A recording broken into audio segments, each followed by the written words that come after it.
Hello, everyone. Welcome to Storm King's Thunder, Big Boy Season, Episode 7. We are back for our 7th episode, in fact. It is good to see everyone. We are joined by our usual cast of lovely people who we will introduce here in a moment. Casanova is running late. He, unfortunately, had to run drugs for the cartel that he organizes, and will be back whenever he can break out of prison. But when he joins, we'll, stop, and I'll redo it. I'll switch things, and then we'll pick back up. So, I'm Matthew Foreman. I'm your Dungeon Master. I am here at Dice Priori as a streamer and content creator. Y'all know me. If you don't, follow me on Twitter at Matthew W. Foreman. I am also a designer. I have designed subclasses, spells, and other things. And yeah, that's my intro. Let's start with Faye. Introduce yourself. Hi, I'm Faye. I am a streamer of HOTS Mortal Kombat. Faye14 is my Twitch. Faye HOTS is my Twitter. I play Aubrey Harper in this game. She's an artificer, completely balanced. Totally didn't explode her turret last game. Everything's fine. Absolutely fine. Crowan. Can I call myself a designer too if I've designed one subclass? You absolutely can. Pog. Well, I'm a designer then, and a streamer. Soon to be classic WoW streamer. Maybe not soon. We'll see. I don't know. But I played a bunch of other D&D campaigns. I tweet about them on my Twitter at Crowan. And I stream HOTS sometimes as well on my Twitch. It was just /Crowan. So yeah. And I'm playing not Lucius. Lucius is my ship partner. Zane. I'm Zane. The tiefling sorcerer. Wow, the ship is oh wait, hold on, I'm muted. Actually muted. I said wow, the ship is strong, folks. Mm-hmm. It is. May. Hi, I am May. I do esports things at Cloud9. I play Alyssa Salinari, and she is a 15-year-old Aasimar druid that likes to get in trouble. To the fun and excitement and adventure of everyone else in the group. So really, everyone loves it. Playing a 15-year-old character in a DM's game who is known for adult content. That is the ultimate troll. Mr. Tom. I'm Tom. I play HOTS. I am a professional balance tester for Crow and subclasses he makes. I play Kaiser, the human fighter. Yeah. You stream? Oh, sometimes every week. every other year. Tomster HOTS, Twitter and Twitch. Amazing. All right. So we will start with our recap here, folks. I feel like I'm forgetting. Oh, I'm forgetting my folder. That's what I'm forgetting.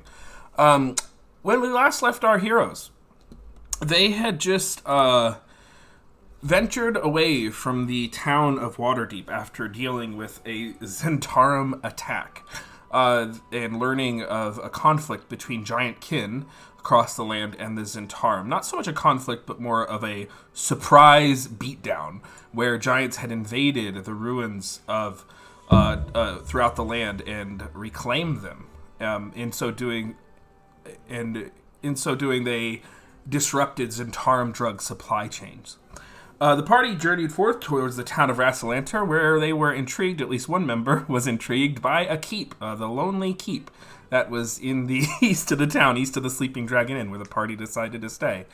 They, not they, the one druid investigated the keep and found giant kin in there and decided to alert the party. They investigated the keep.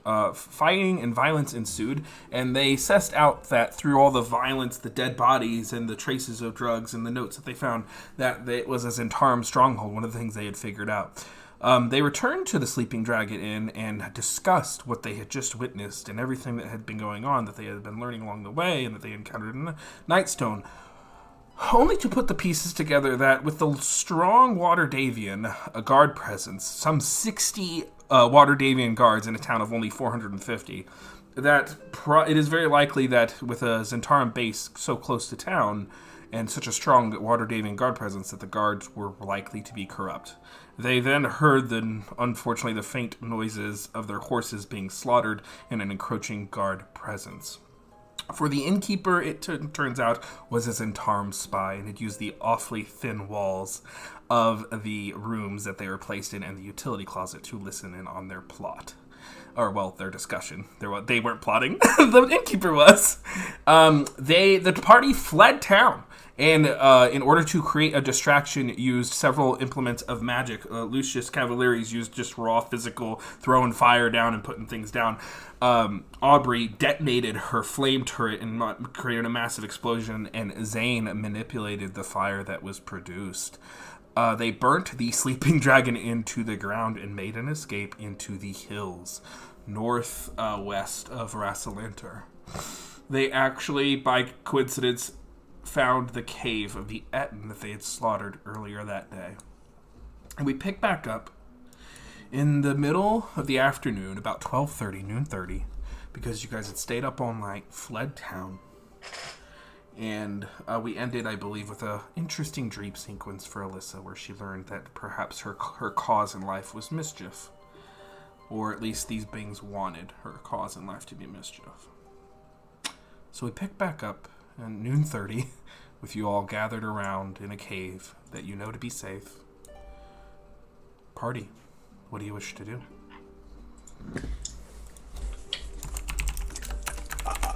Is this have we gone to sleep, or are we? Is this just You have successfully completed an extended rest. okay? Thank you. Stormtroopers.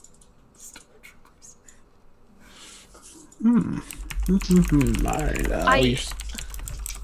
They killed the horses. That's what I wake up with. I'm very upset about the horses. Okay, Yeah. guys, they killed the horses. Yeah. We should go back and burn all them alive. Nope. Why? But why? Nope. If they hurt people, they were gonna hurt us, Yep. Kaiser. Mhm. So you're just gonna leave them here to hurt other people?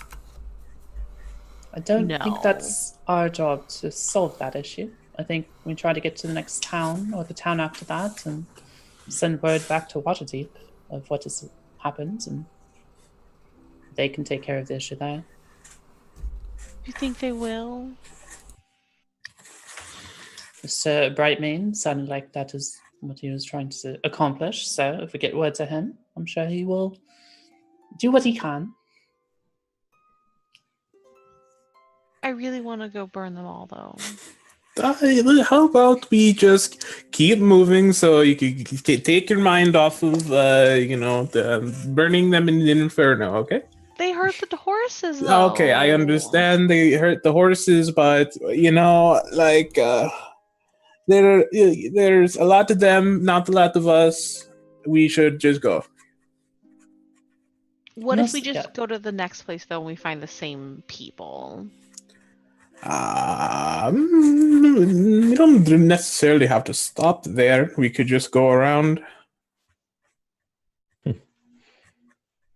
They are going around, not going on the road. If you guys want to go on the road, but I feel that we will be discovered if we want to take the chance. Feels like we are fugitives. I am a Korakai, not some We are. fugitive running from Zillow. But we are. I don't understand. Well, let's say we're fugitives, but Yeah. But the hear road me out. was dangerous to probably go on. They might be watching it, so Right. But if we just go kill them all, Oh my. then they wouldn't be after us. And Mr. Downing, while I do agree with you that, going back and teaching them a lesson would be nice, but there was more than them than us. This might be a little bit too much for us to handle alone. Fine. All right, so we are in agreement to just start moving on. We definitely should start moving on. It's just how much do we stay in these hills and forests, and how much do we try and be at least near closer to the road? I mean, I don't think we should travel on the road. They're That's- probably yeah. watching. It's 100.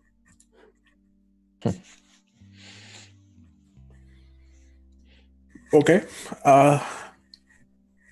You know, if we had just taken the west road, it would have been so much. Never mind.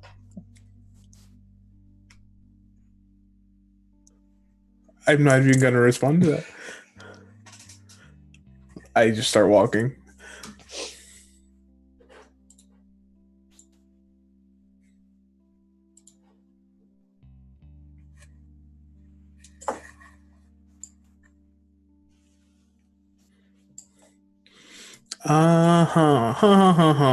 I That's think a good we were question. skipping Ampho. We I- discussed yeah. that last I time. believe you Yeah. wanted to skip Amphel. Who has the map? Can we see the map? You have the map. You're the one that got it, I believe. I have Unless it the was map. Zane. That Okay. wasn't me. All right, Zane has the map. Mhm. Yeah. I got an RP to get the map out. Where's the map, guys? That's crazy.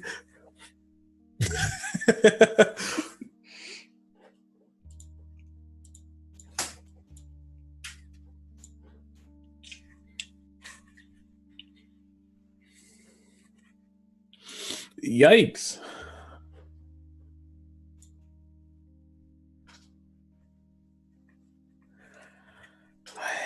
Hmm.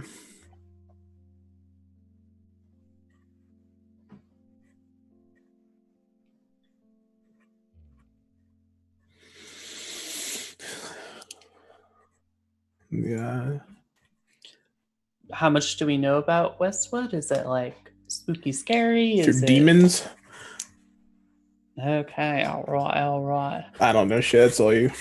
What is my history? A +3. You're faker. Yeah, Hey. Baker, 19.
Ooh. Oh. Oh, I don't like that. Makes sense.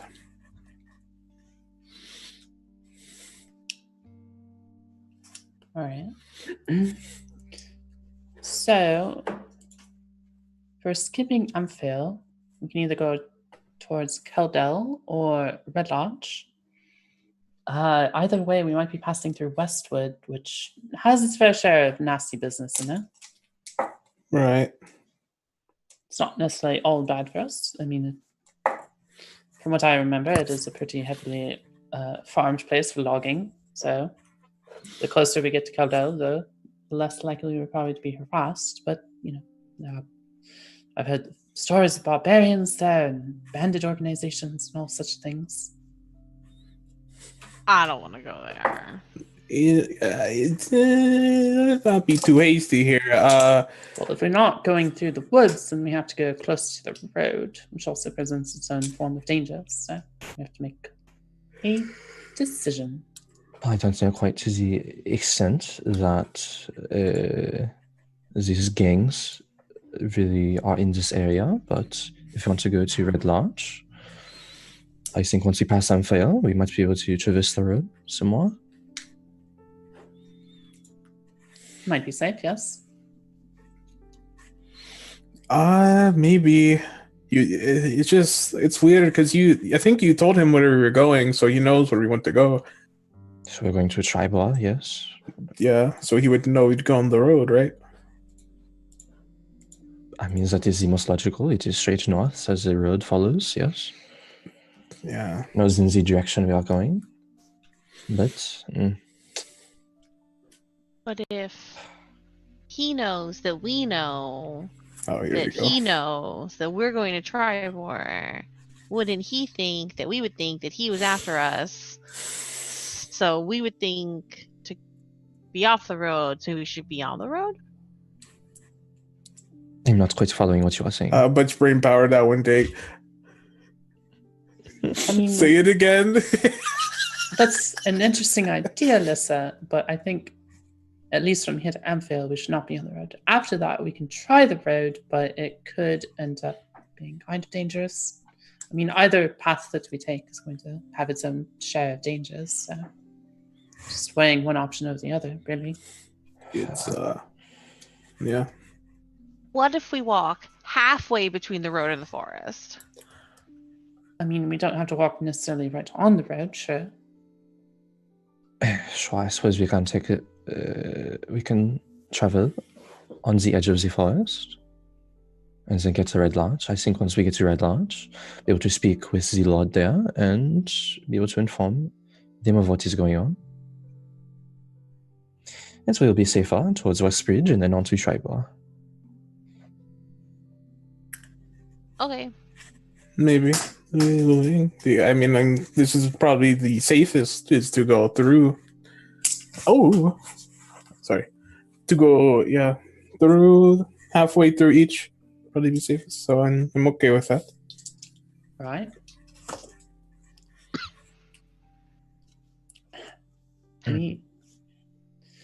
Are any of us capable at, traversing through this land? I'm not exactly a survivalist. I mean, I can do it. Alyssa, you do seem to have quite the Attunement to towards, yeah. Yeah, I was about to say the same thing. Mm-hmm.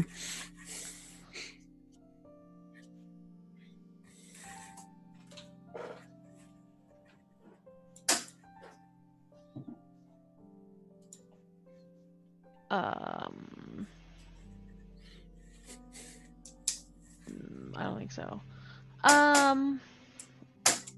No, yeah, my survival side though.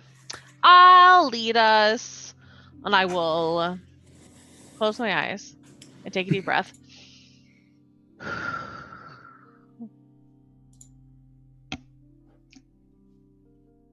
This way, and I'll walk. 14.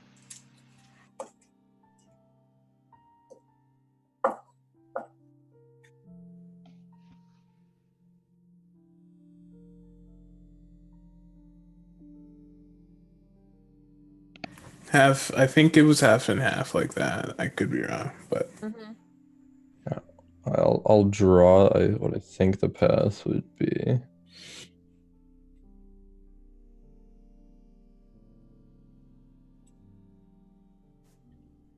mm-hmm.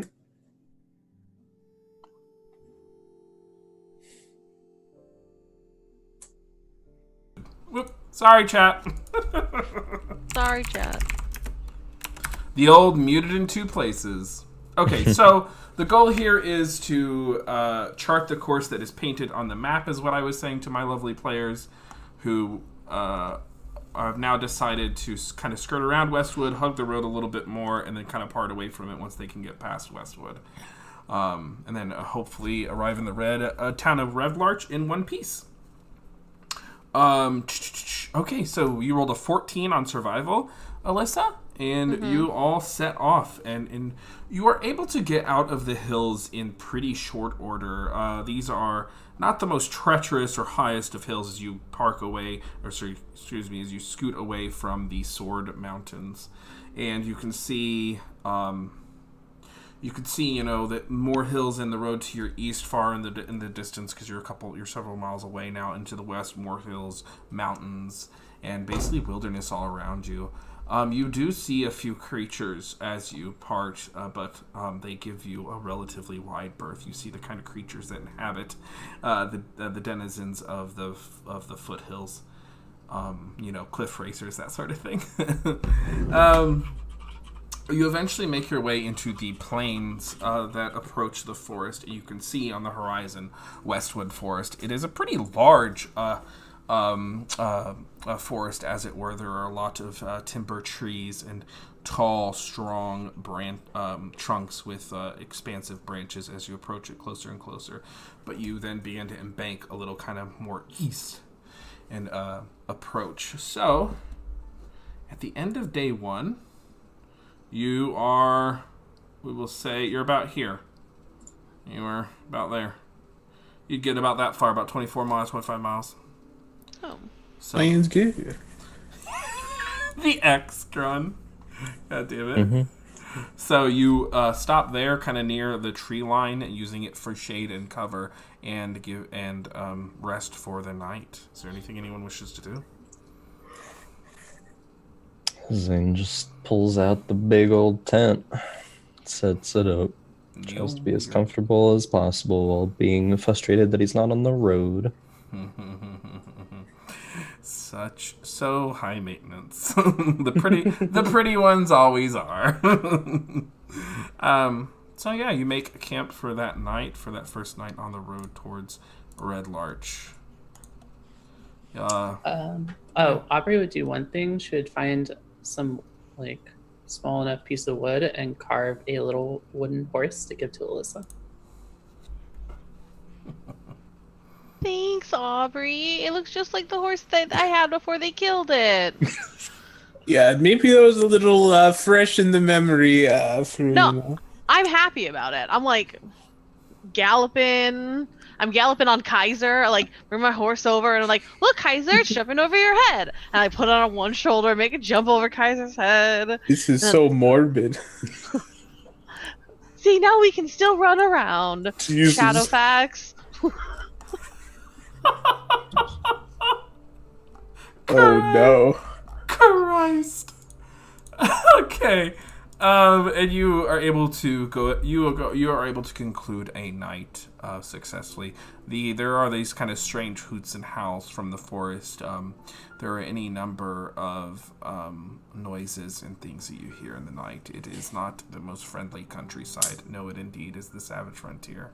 Alyssa, you being this close to a forest, do get a kind of sense of familiarity, a sense of belonging, although I wouldn't say this is home for you. Being your forest makes you feel perhaps comforted based on your experiences and your dreams. We'll look out for any eyeballs in the trees. Go ahead and roll perception.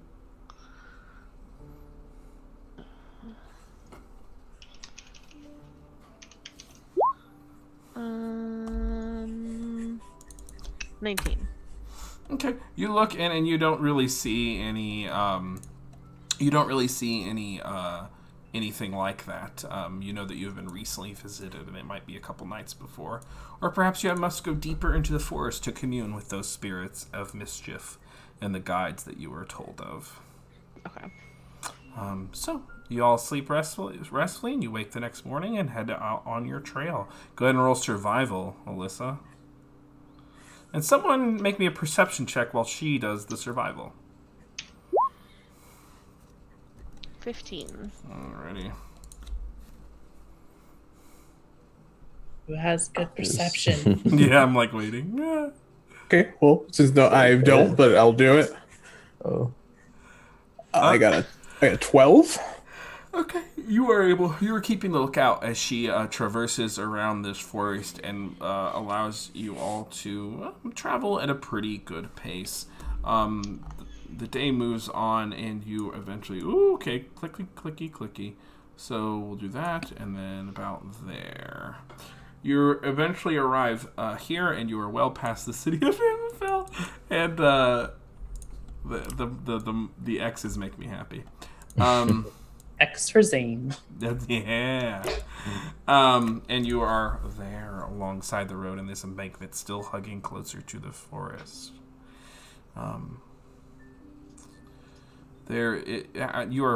You're about as close to the forest as you were last time, and again, the hoots and the howls and the strange noises and the creaks. This forest doesn't seem to be as creepy as others. You guys know that, in particular, Crypt Garden Forest is known for its mysticism, its druidic circles, and even rumors of a green dragon living inside of it. Whereas Westwood is kind of more civilized. It's more there's an elven kingdom, there's some barbarians, there's some bandits, but it's a place that gets logged and cataloged.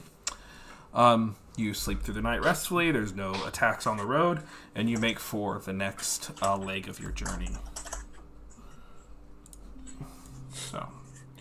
So for posterity's sake, based on the route you have taken, actually, let me see something real quick. All right. Okay. We're dead. Actually dead. That green dragon he's talking about rolls up. Yeah. Wrong forest, Tom. Yeah. Wanted to check out the other forest. Yeah. Mhm. See what's up. It's like house See what's hunters. good. Yeah, he's looking for some. I'm a green dragon. I don't work. My budget's $3 million. I make puppets. I make puppets for horses, and my budget's 3.5 million. So yeah, based on that path, you are all able to actually make it to the outskirts of Red Larch without issue. Red Larch is a pretty neat little town. It has it's larger than Rassalanter was. It has lots of farms surrounding it and some farmland. It has a bit of a wooden wall structure, but it's mostly the kind of town that you can just kind of walk into. It's not a walled city by any means. It just has a couple of barricades, a couple wooden walls, and a couple little structures. That way you can't be completely ran over. There's a decent hustle and bustle in this town. The streets are clean. The houses are mostly wooden, but some stone. And there are any number of attractions and things to do. The air is jovial, and the crowd is welcoming. What do you wish to do? So maybe, what do you want to do first? Do you want to go to the guard or town something to alert them of the incoming intrudings in Tarnum, or do we want to buy magic items? I would like to have a meeting with the Lord of Red Larch. Okay. Request an audience. That would probably be the most prudent step to take. Good. Yes, I think so. I want a horse. Yeah, I would probably have to get some horses, make this journey a little bit faster, right? We can look into that, yes. Would Zane know who the ruler, lord, or whatever of Red Larch would be? Go ahead and roll history. Let's see if you do know. Sure. I imagine at one point Zane would be educated on it, but maybe I forget. 14? So 14. So here's what you do know about Red Larch. Red Larch does not have a lord. It almost has never had a lord or lady. It is a farming community, and it has largely been ruled by a municipal sheriff. However, in recent times, there was a bit of an upheaval, a bit of a kerfuffle in Red Larch, where a band of adventurers did some deeds, did some things, and one of them became the sheriff and essentially the mayor, the burgomeister of Red Larch. She rules, and you know that her name is Nadine. Alright. Zane would go ask around for where the mayor's office or whatnot is. Alrighty. Yep. So they're like, oh, hell, friend. You're looking for Nadine, eh? Yes, I would be. Oh, that's fine. She's in the. She actually okay. Well, she is probably out doing business and whatnot. But if you're looking for an appointment, okay, you're just gonna go just outside the town there, in that big house down the road there on the lot, down just a little bit actually the way you came there. Since now you're in the town market, you're just gonna want to go down south and to the right there, you know, in the west, you're gonna see the mayor's house there. Okay. Okay. Thank you for this information. Oh, you're very welcome, partner. May I ask where you're from? There. I am from Miraba. Name is Zain Korakai.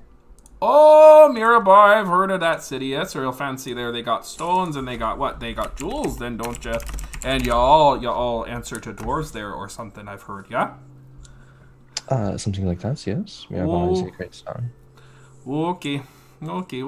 Well, partner, here up here in Red Larch now, you know, we do things a little different. We're not all with the fancy dancy lords and ladies now. We just do the little bit of farming. You know how it is, good sir. Of course, everywhere does things differently, yes. Yeah. So, what brings you to Red Larch all the way from Mirabar? And if you look like a little rough, or like you've been sleeping on the road now there. Yeah. Yes, we have been traveling for quite some time. We are going to Tribor. No, we're not. Oh, but you came from Mirabar and now you're going back to Tribor. Did you miss it the first time? Did you pass it all the way up there now? Yeah, it was just a mistake from us. We're doing a little loop, you know. Yes, so it's business that I had to go south, and now I have to go back north. That is how it goes sometimes. Oh, yeah. You know, I like going south because it's like you're going downhill, so you'll go a little faster. That's how it works. Yep. Yep. Well, okay. Well, it was nice talking to you. My name's Max, by the way. What are you, Max? Hi, Max. Yeah, Of my course. name's Max. Your assistance has been most appreciated. I don't mind giving people assistance. That's if we say it like that there now. That's an interesting way of saying assistance there. Assistance. I'm just gonna troll the shit out of you with this character until you leave. Don't you know? Zayn nods cordially and walks off. Yeah, as you're walking away, he doesn't seem to have very he has an interesting set of social qualms. He's like, yeah, just take the Karen Road there, and I'm on the north there. I got a nice big farm there on the north of the Karen Road. Okay, bye. Bye. Oh, he said bye. Charming man. Yeah, he just very. He was a man. He was not wrong. The people in Red Larch do things a bit differently. They act a bit differently. But no matter. Having a meeting, I suppose, with Nadine, or looking to procure one.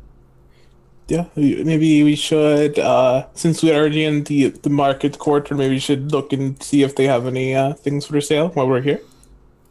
Do you need anything pressing? I don't need anything, but, we should see what they have, It's infectious. Why do you say I no? Because I like that guy's accent. Oh. Personally, I think meeting with Nadine takes precedent over shopping, but I would you would use like to. that. Isn't this just saving time? But we can come back, I guess. It takes longer, right? We are traveling north regardless, so if we're going to have a meeting, we go down and then we come back up to travel regardless. There you go, just do that. All right, let's go. If you want to shop, It's too late. We're already Let's going. split I up. start walking. Let's split up. Split up, gang. I'll go shopping with Kaiser, and you guys can go Hey, talk that's to all the good. lady. Okay, let's go shopping. Oh, well, if we're going shopping, you might need me around, so Looks like we're shopping. you need it. All right, I will go have this meeting with Nadine, or Alright. at least look to procure one. If you want to shop here, I will meet you. You're probably the best at talking to the lady, Mhm, boss mhm. lady anyway. Well, you won't be alone. Oh yeah, Let's go. Lucius, just go with it. Oh yeah, sure. All right, here you go. All right, Lucius will accompany me. Makes sense, That sounds good to me. All right. Well, see you later, bud. Okay. Bye. Meet you here. What? More around here. What is the inn in this area? So there are two inns. There is the Swinging Sword, which is the humble inn. Ran very well, but is not as large or as attractive or as well managed as the Helm at High Sun, which is a very famous inn. Which, I mean, last time you're all in a famous inn, you burnt it to the ground, so we'll just see what happens. 2 for 2. Let's go. Go. Yes, after your shopping, which inn will you be at? The Swinging Sword or the Helm at High Sun? Well, I've heard quite good things about the Harmonized Sun, personally. Yes, I believe I stayed there on my way down to Nightstone in the first place from your bar. Well, then why didn't we just stay there? Why? What? Does it have a bath? What are you saying, Kaiser?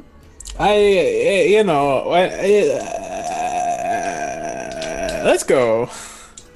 To which inn? I'm going to be real with you. Either one. There's no preference for me. So how about we just... The Helm at High Sun it is. Alright. Helm at I High will Sun. meet you Okay. there. Alrighty. So you approach the manor at the end of the long road to the south and to the right, just as Max told you would be there now. It's right there where he just said it would be. And you see a house that is undeniably beautiful with beautiful white stone.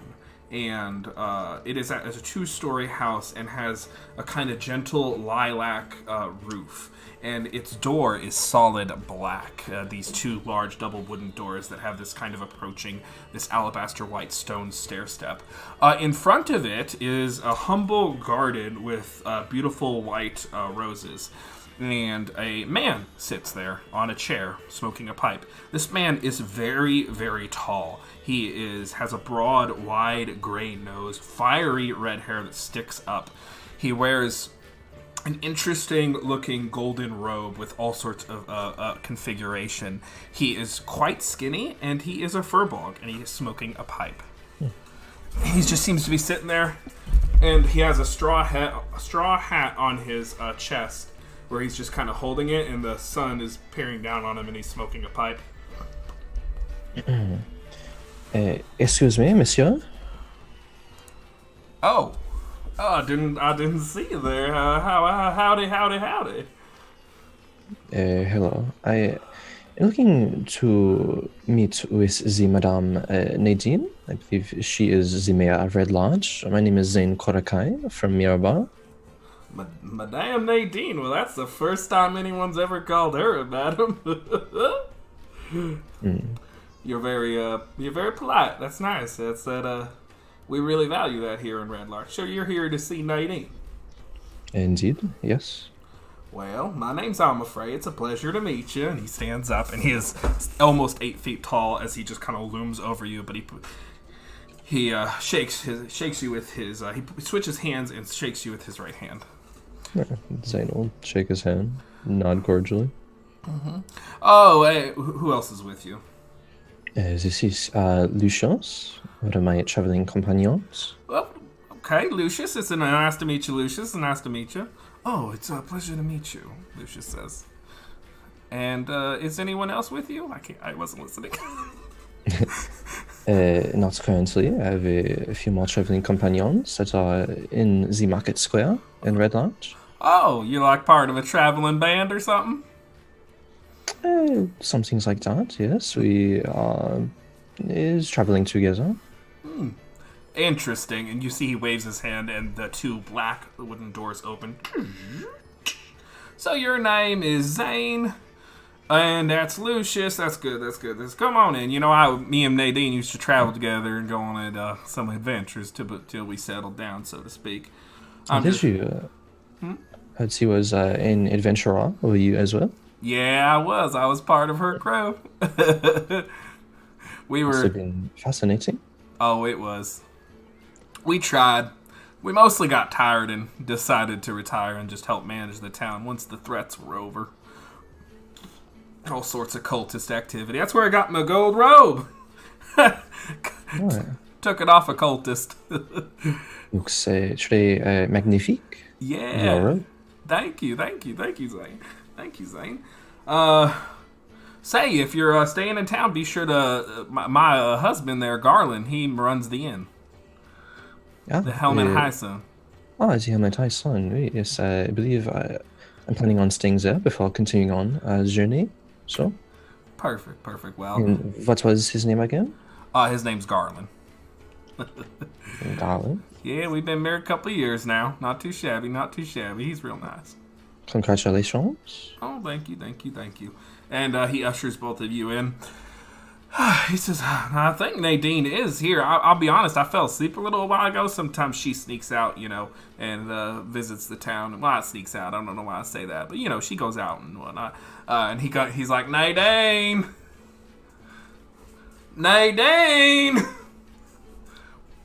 He's like, you know what? I actually know a spell for this. And he begins to cast a spell. Okay, insight check. I'm on the sneaking out thing. Good? Yeah, go ahead. Roll Alright. insight.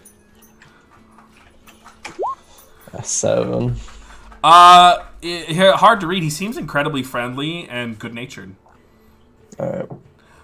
And he casts that spell. Yeah, and you see him speak into it, and since it's sending, you can't quite hear him. And he's like, oh, she'll be down in a little bit. Yeah. Can I get you anything while you wait?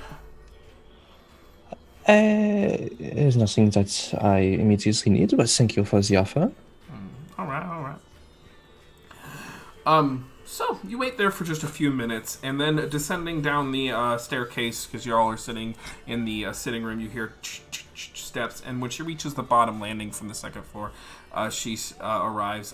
She is a relatively tall woman, 6.5, maybe 6'2", 6 feet, 6'2". She has a kind of purplish, not purplish tint. She has very nice white skin that is pale and almost translucent at times. She has very, very long purple hair, and she wears a set of whatever the fantasy equivalent is of a white power suit. She's got it on. Oh, hello. I'm Nadine. And she leans forward to shake your hand. Greetings, Madame Nadine. And Zane will take her hand and do a little cordial kneel almost. Go to kiss her hand. Oh, delightfully formal. Thank you. And you are Lucius Cavalieri, ma'am. Oh, pleasure to meet you. So, Frey gave me a little bit of a missive. She kind of adjusts her blouse and sits down on the chair across from the couch that you're sitting on. She's like, how can I accommodate you? Indeed. Excuse me for the somewhat urgent meeting, but in our travels, we unfortunately run into a bit of trouble. Now, I would hope that you, being the mayor of Red Larch, would want to eliminate said trouble in the area of your town. Yes, well, we're quite known for eliminating trouble, aren't we, I'm afraid? And he sits across from in the other armchair and says, well, I mean, we try. We're a little, we're retired and all. Ain't been in a scruff in a while, but, we do try. Of course, magnifique. I have heard of the tales of your adventures. Heard you were successful. And what do they call us where you're from there, Zane? What do they call you? I am not quite familiar with the name. I have just heard of the group of adventurers that settled in Red Larch. Yeah. That is most of it. Well, many came to calling us the Red Larch Rednecks because of certain accompaniment. She glances over and I'm afraid. It's like, yeah, it's kind of my fault. I kind of used to, when people would say, hey, who are you? I'd say, well, we're the Red Larch Rednecks. That's kind of how that rumor got started. Ah, well. That is an interesting name, yes. It is. It did us well for quite some time. So that is good to hear. So what is this trouble that you wish to bring to my doorstep? The last time it was elemental cults. Elemental cults? Well, that is nothing of the sort of what I'm going to bring up with you, but there are troubles of gangs in the area. Have you had trouble with them before? Gangs? Yes, specifically the Zentarum, if you're aware of them. You see her glance over to Amafrey. Amafrey glances back. We are familiar with the Black Network, yes. We've had a run-in or two. And if I may ask, what is your thoughts on the Zentarum? My thoughts are, well, I think we were rather fortunate in our dealings with the Zentarum. All the way up here with not a lot of access to resources and things that the Zentarum value. We did not really run into conflict. Yes, the few operatives that we did come to know in our time here actually we count among our friends. But we are familiar with their dealings. And quite frankly, I don't abide the Black Network's presence in this city. Can I insight check that? Yes, you can. Alright. Okay. An 8. Alright. She seems sincere. She says, in fact, I believe the few agents we did know, we asked to leave or retire. So, that is the state of our little town here. Well, it is, at least to me, troubling that they seem to be growing a bolt, this bolter in this house, and I just wish to inform you of the troubles that could be happening. Yes. You do understand that we are members of the Lord's Alliance, yes? Would they know what that is? Lord's Alliance is the assembly of towns, Waterdeep. Waterdeep, I think, I don't know if Baldur's Gates is part of it, but like it's all the towns, the civilized organizations in the Savage Frontier that kind of band together and try to communicate and establish a kind of wider system of custom and laws. Of course. And in my recent visit to Waterdeep, the general presence there from the rulers were very much to eliminate all that they could about the Zentarum. Yes. You see her just pause for a moment, and then she continues speaking. She says, well, you have the Zentarum on your back. It is most unfortunate, I do imagine. And then after a moment, there's an opening in the door in the foyer. She looks over, and you see two figures: a gnome with a big bushy white beard that kind of goes all the way down to his belly button, or even kind of his waist. He has these kind of aviator-like goggles on, and his hair is swept back. He has a large rifle and 2 pistols on either side. He just kind of, you can see he has all sorts of mess in his beard, food and sticky, and water and, ale. He's accompanied by a very, very attractive figure, the only man to rival you in good looks since your adventuring days began, who has kind of the color, if you can imagine the color of wind. They have that kind of hair, and their hair seems to be constantly moving. They are tall, they are lithe, and they wear beautiful dark leathers. And the gnome speaks. He's like, well, looks like Christmas came early. I tell you what. All right. Hello? How you doing? I'm doggone. Nice to meet you. Zane stands up to introduce himself to the people. My name is Zane Korakai. And Dog shakes your hand and gives you a very aggressive shake. Yeah. Nice to meet you. Yeah. And then the very attractive figure, I am Vera Leon. It is a pleasure to meet you. It is a pleasure to meet you as well.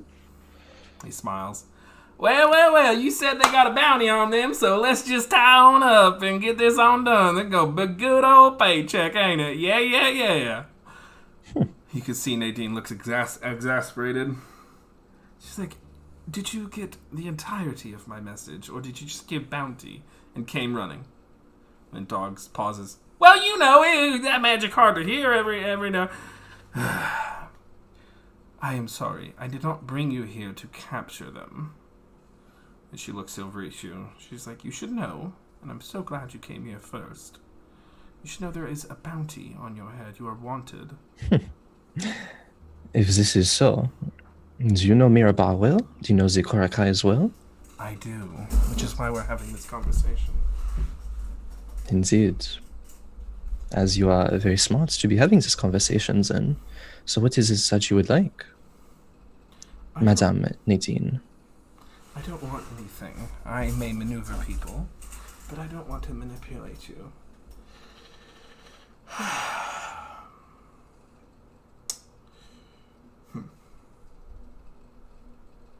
No. She kind of looks down for a moment, and you can see Alma Frey, the furball, kind of looks at her as well, pensively. No, we won't ask anything of you. Are you sure? Why would we? Well, I'm hoping to establish some connections with individuals. You seem as though you know the dealings of things in this area with your Ward's alliance. You have your own prerogatives, your own ways of doing things, of course. But you know of the power of the Korakais and Mirabar. You know the things that the services that we could offer assistance to you or your people in exchange for assistance with this bounty and this entire. Understood. Well, I cannot. Ooh, is something happening? I just saw. Hold on 1 second. Oh, no, we're good. I thought maybe Casanova joined. She will say, yes, well, I am familiar with the power of House Korakai. I am also familiar with the power of your superior house. The one above you in Mirabar. Fair enough. You sound like, to me, a runner-up who's looking to take first prize. Since we all have ambitions in this world. We do. And I most certainly do. Korakai seizing first place in Mirabar would mean a lot for the region. It could also mean a lot for Red Larch and trade. It very well could, yes. Mirabar, as you know, has a couple of agreements with various towns in Icewind Dale and the greater region of the 10 towns. Of course. They don't buy nearly enough lumber or timber from us as they could. But if you took first seat on the Council of Mirabar, or your family did, you could see to it that the lumber trade improves for Red Larch, couldn't you? I very well could do this, yes. But I fear it's not in my power to get rid of the bounty. Well, I'm not quite familiar with the extent of which your power lies, so please enlighten me. I cannot give you a waiver of this bounty. What I can do is promise you that no arrest will be made while you're in Red Larch or its surrounding territories. Further, you're heading north, yes? Oui. I will write a letter saying that you were spotted heading east on the Cairn Road. This will buy you some time. I hope. Nadine, I do not want to sound ungrateful for your offer, but I think with the power that I have, I could already do that on my own. All right. What would you like me to do for you, Zane? Well, In answer to my question, where does your power lie? Which connections do you have? My power lies in Mirabar. Or sorry, not Mirabar, Red Larch. I'm a mayor. I'm an adventurer. Or used to be.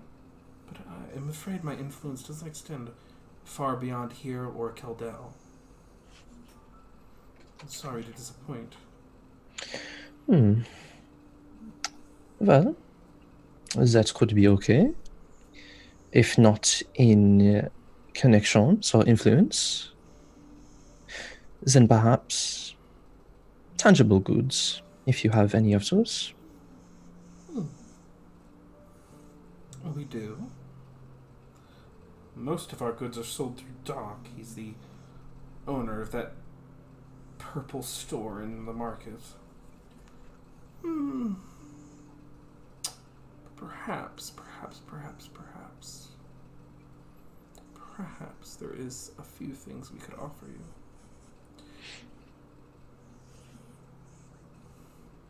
And what might those be? And she glances over to Amafrey. Well, I think it's time we go have a pint, and you can all meet the mister.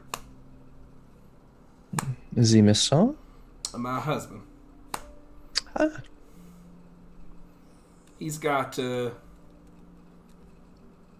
he and I have connections that you might be looking for. all right. That sounds promising. Let us hope it is as promising as you make it out to be. If it's not, you're welcome to come back here and negotiate terms further. All right. Sorry that I couldn't wipe away your problems, but unfortunately the Lord's Alliance seems to be infiltrated, in part by the Zentarum. That I would like to deal with. She paused. To what respect, exactly? You can see she pauses and her leather glove kind of touches. She's putting back on her gloves. Kind of touch. I'm going to think about it a little bit. Come back at perhaps the end of day. I'll discuss with you a plan. All right, then. This sounds to be of accordance to something good. I'm afraid stands up, and you can see that doggone character and Veer Leon. They kind of stand aside. Doggone like, well, if we ain't gonna get no bounty, I guess I'm just gonna go on down and get on down to the quarry and maybe have me a bath or something. You going on down now. And Veer kind of looks around and is like, well, sorry that our introduction here was so unusual, but these are unusual times. Indeed, they are. We will be down in the quarry if you need any assistance today. Thank you. Thank you. And they leave. Amafrey stands up. He's like, well, that was a wonderful bit of tension we just had there. Let's all go down to the Helm of High Sun and have ourselves a little hootenanny. You can meet the mister, and I think he can maybe try to help you with your problem a little bit. Of course. Was they members of your old adventuring party? Or was those the ones that I have heard of? Yeah, you could, me and Dog kind of did the Red Larch redneck thing. It was kind of because of us. We were real memorable. You know how it is. Of course. Well, hopefully we can come to sort of agreement, and regardless, I will come to see you, Madame Nadine, later tonight. Yes, it was a pleasure meeting you, Zane. I hope to have good news when you return. I hope to as well. Alrighty. So you depart from the manor and head back to the town square. While that was going on, what was everyone else doing? Looking at armor and weapon shops in hopes of magic. Shopping episode. Yeah! Just 9 shopping episodes later. Oh, there goes my set. So with that, you are able to look out and you quickly find out there is basically one game in town. That is Doc.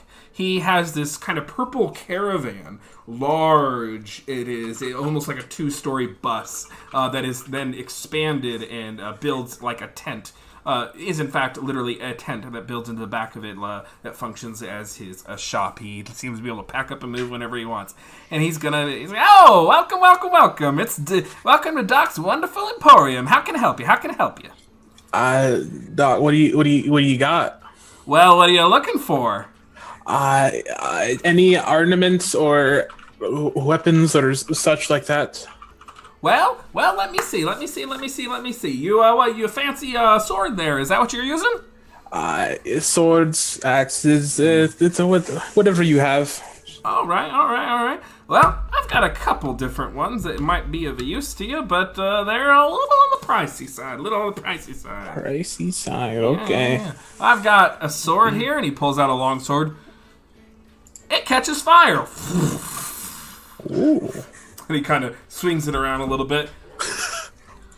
850 gold. You got anything lower than that? He kind of looks around. Well, I do. The cursed goddamn item. That's how it works. You got cheap, you gotta go cursed. Alright, what do you got, dog? Let's see it. Before you go into the cheaper items, do you accept trade? Oh, of course. We're all about trade here at Doc's Emporium. Now, I'm not entirely sure if you know what this is, and she'll take out the potion of gaseous form. Oh. He puts on his spectacles. From what I've gathered of it, is a potion of gaseous form. Rather rare. Yeah. I give you 300 gold for it. 300. Is this GameStop? That's a fair price! It's worth at least 400. I agree. I've seen 400. I've seen it go for 450. You see him kind of spin around. Go and roll you see him kind of look at Aubrey. Go ahead and roll persuasion, Aubrey. Alright. That's a +2. Yep. 17. 350. 350. I don't know. 400 in my line of work. I've seen that potion go for up to 500 or 600. 400 just seems more fair for it.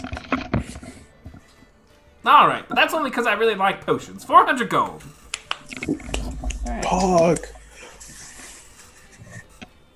She'll give the 400 to Kaiser, and Sure. now I've got something else that you may be interested in. I'm not entirely sure, but I'll find it really quick in my stuff. You see him place the vial on the thing. He slaps a sticker on it, spins it around, and it says 1,600 gold. The potion. Oh, shit. He's gonna sell it for 1,600. Gotta do what you gotta do. Shakes out a vial with the serpent venom in it, and now this is very interesting stuff. This is some serpent venom. Not quite as pricey as that potion over there, but still a fair amount. He looks around, kind of, you see a fearful look in his eyes. He's like, I don't know what you know about Red Larch, but poisons are illegal, and this town is ran by a badass group of adventurers that would kill me if they saw me purchasing that. So why don't you put that away before you get us both in prison? Well, that was worth the shots. She'll put it away. But he leans in, he's like, however, if you go to the Helmet High Sun, get you a deal. Will do. Anything else you got to sell? Any of you? I have some just normal axes and such, but I don't think you'd want that, right? I mean, I can always slag them down. You can sell a little bit of them. Oh, okay. I have an axe. I have an axe, and I have just a morning star. Okay, I'll give you 30 gold. Sure. Alrighty. Takes some, puts them on the thing, slap stickers on them, 150, 150. Yep. Alright, anyone else selling? How about you? How about your daughter there? She points to Alyssa. Liz, like- you have anything to sell?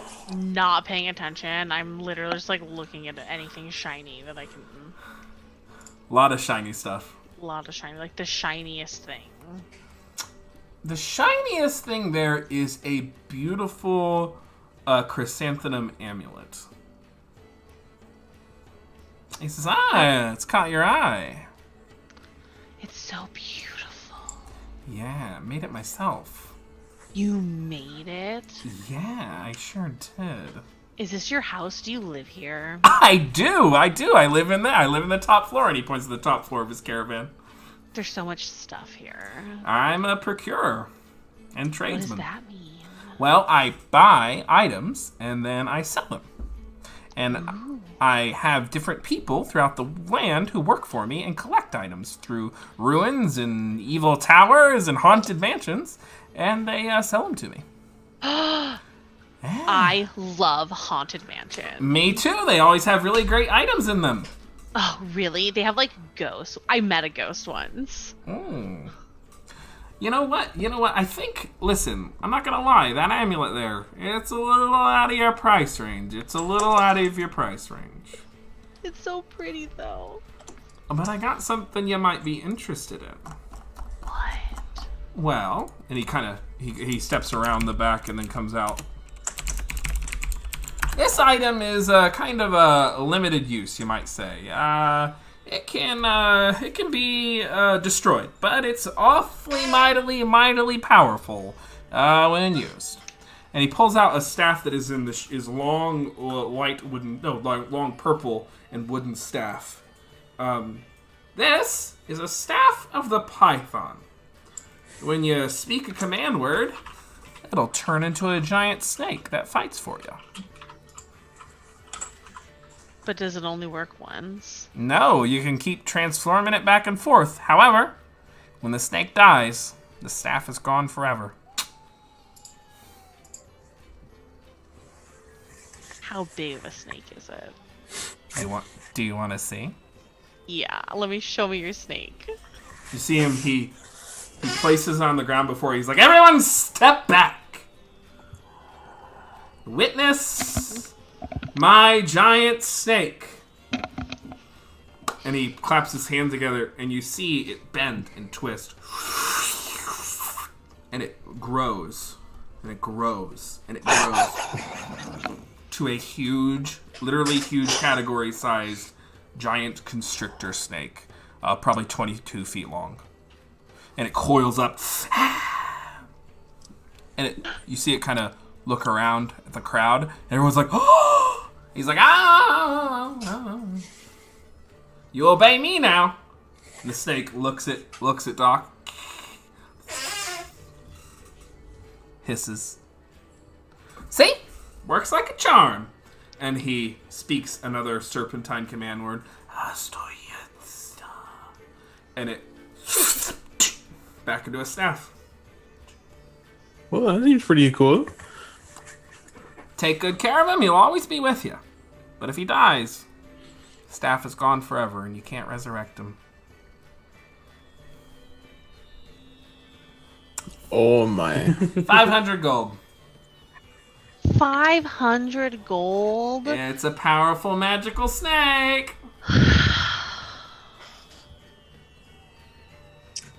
We could use the 400 that I got from selling the potion, Alyssa, and I can help you with the rest if you need any.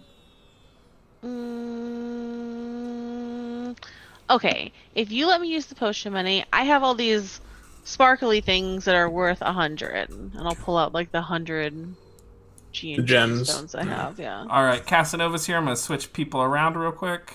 Looks like I just got to do a little switcheroony.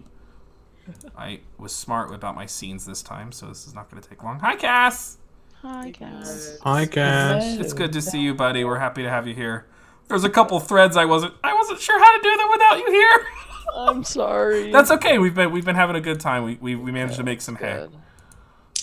Good. We just missed you is all. Oh, yep. No, that's good. Oh, God. So I was smart, folks, in Streamlabs OBS this time, and rather than resize stuff on the one scene that I had, I duplicated the scene and made two separate little things. You're faker. Literally, it's my job to do this, and it didn't occur me till a year later to do something like that. But that's all right. All right. So yeah, that is the Staff of the Python. It is a real item in D&D Beyond, and he is saying 500 gold for it. Here's the 400 from the potion. Thanks, Kaiser. Thanks, Aubrey. Hand it to him. I'll let you guys use him sometimes. We can all share him together. All right, Doc. Since we have purchased the staff, how about we get a little discount on that sword you were talking about earlier, eh? You know.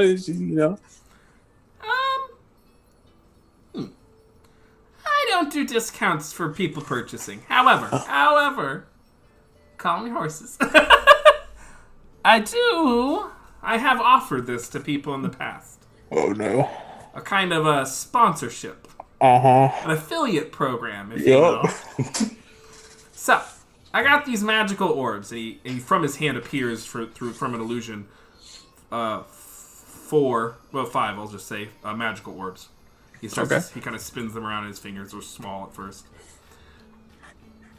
Yeah, throw these down when you're making a show of it, and use these to bring people to my shop. Tell them where you got it. I'll offer you a discount. How much does it give me for a discount? I'll bring the sword down to 450 gold. Yeah, tell them to use the code Kaiser at the shop to 10% off. Exactly.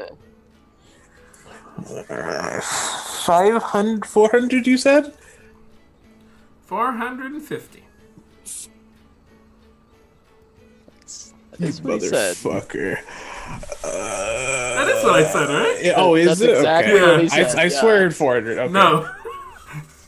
I'm trolling, my Definitely said bad. 450. Alright.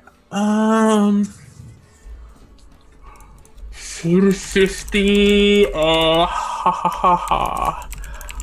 Ha ha ha.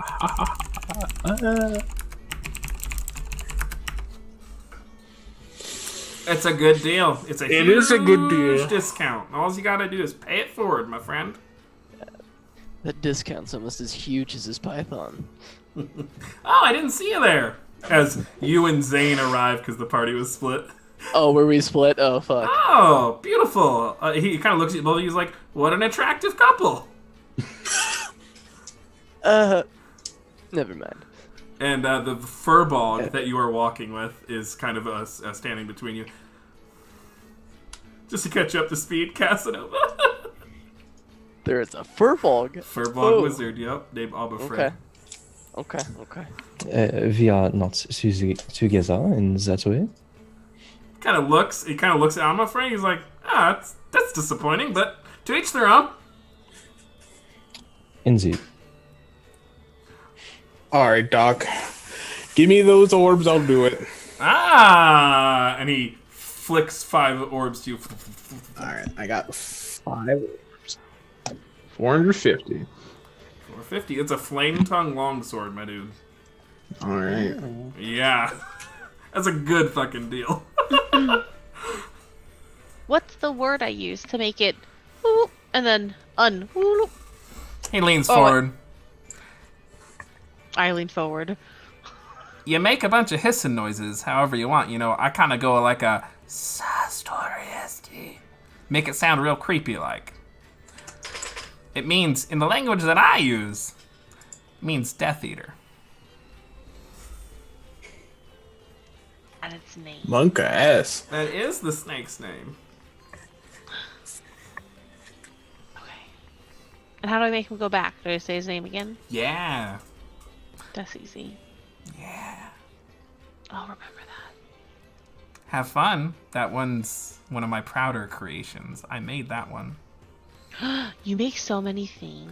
I do. I procure a lot. I procure a lot. But what I like to make magical creatures that are items, and I like to make, I also like to make potions. That's why I took such a good deal on that potion. I love a good potion. So, anyone else, anything wants to look at? Anything else is anyone looking to buy? A magical horse now.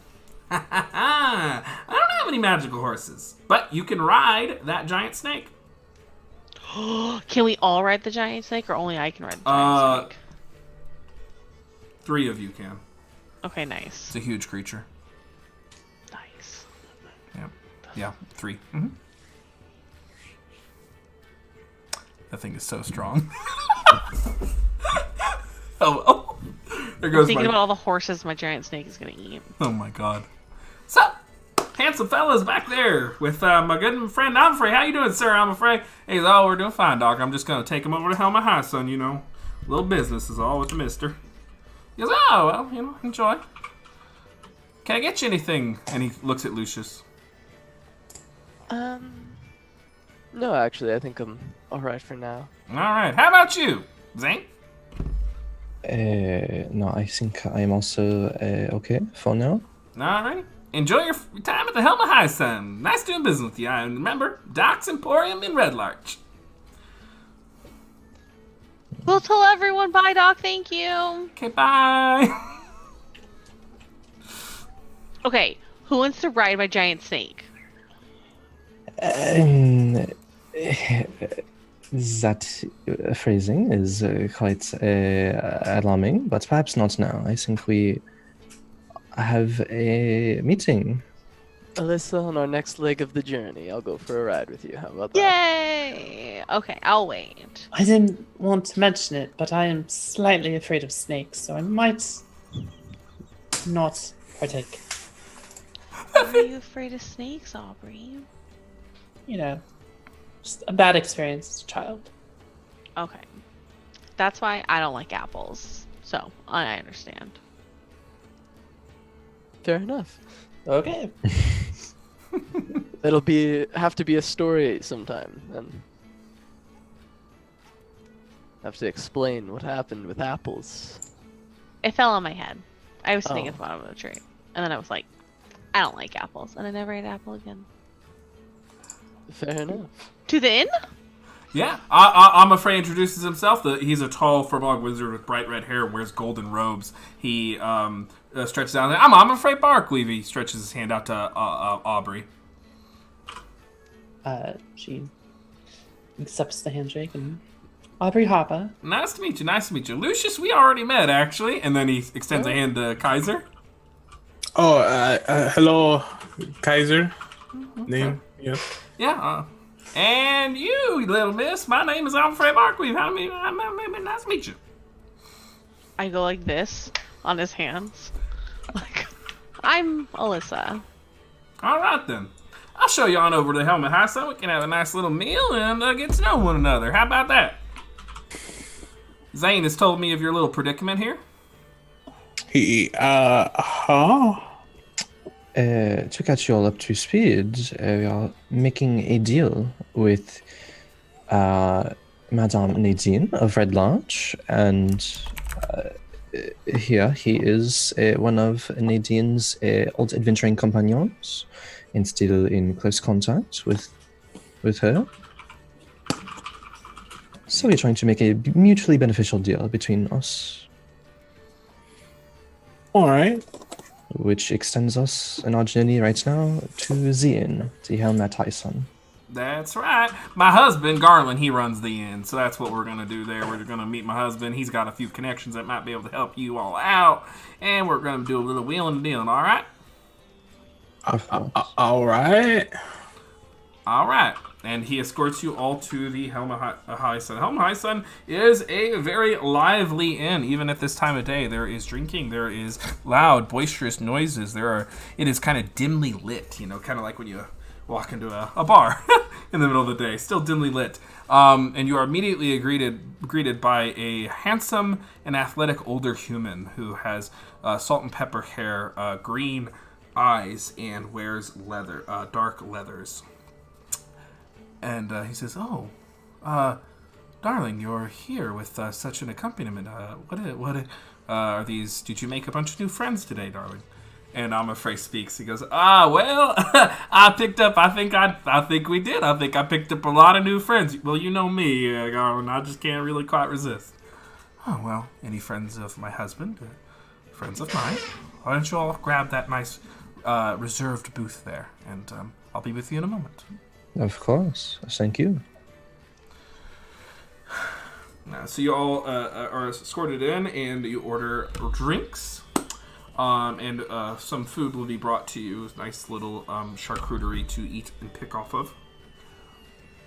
After some time, Garland arrives at the booth and kind of sits across from me, pulls up a chair because you're all in this kind of little half circle with I'm afraid sits in the middle. And it's kind of tall. And it has you all on the other side of him. He's like, "This is kind of nice." Yeah. Indeed it is. Thank you for your hospitality. Garland pulls up the chair and sits across from you all and kind of gives a discerning look. He's like, my love, my darling, what is it about these friends that requires a meeting in the middle of the day? And Amorfe says, "Well, let me. I'll let him explain it. Zhang, you tell him." Well, I have heard that it is my understanding that you have either connections or you yourself knows of perhaps some tangible goods, perhaps, or some connections that might be of interest to myself and my companions here. Kind of sits forward. He says, "And why are we in the business of helping you? What is it that you need help with?" Well, you are in the business of helping me and my friends because I am in the business of helping Red Larch. I am Zane Korakai of Mirabar. Understood. Mm. And my services are preferable, perhaps, to the ones that Nadine is willing to offer. Is that correct? Well, that is what we'll figure out, I suppose. He kind of glances over at Amafrey. Amafrey leans in. He's like, "Honey, they're in trouble with the network." Garland looks up. Well, that I can help with. I worked for the network for over 35 years. You worked for them, Yes. but you are not anymore? You can see Amorfrey kind of shoots a glance. Well, a couple years ago, I found out he was still an active operative. That was before we got married. And, I put a stop to that, didn't I, Garland? Yes. Yes, you did, darling. But I still have connections. I still have influence. That could be promising then, if you do have this influence that you claim. Yes. I can also offer you perhaps some goods to help you on your journey. I don't have much. There's a couple items I could offer. Well, this influence to me is quite more fascinating, as Nadine had nothing of the offer nothing of the sort to offer. No, certainly not. She leaves the dirty work up to me and looks the other way. As some rulers do. She is pragmatic. You can see Amafrey kind of shuffles and is getting a little uncomfortable. He just drinks a big old mug of ale, sets it down. So, how do you imagine I could help you? Well, as Amafrey has alluded to here, we have come in contact with the network and have something of a sort of a bounty on our head. Yes. And It's quite unfortunate, but here we are. perhaps you can illuminate what is it that the Black Network wants from you, or what you did to piss them off. Well, they tried to make a deal with us, and we declined the deal. They lost a bunch of drugs in the process and seem to think we are responsible for replacing them, or at least the monetary amount equal to them. And did any of you abscond with any drugs? Of course not. Understood. What I'm guessing is they won't believe that until they've turned you inside out. Seems to be the case. Regardless of if we have them or not, they seem to think that we should pay for their losses. And where did this drug deal go down? What location? It was in Nightstone. You see him kind of smile. Ah. That would be why then. Come again?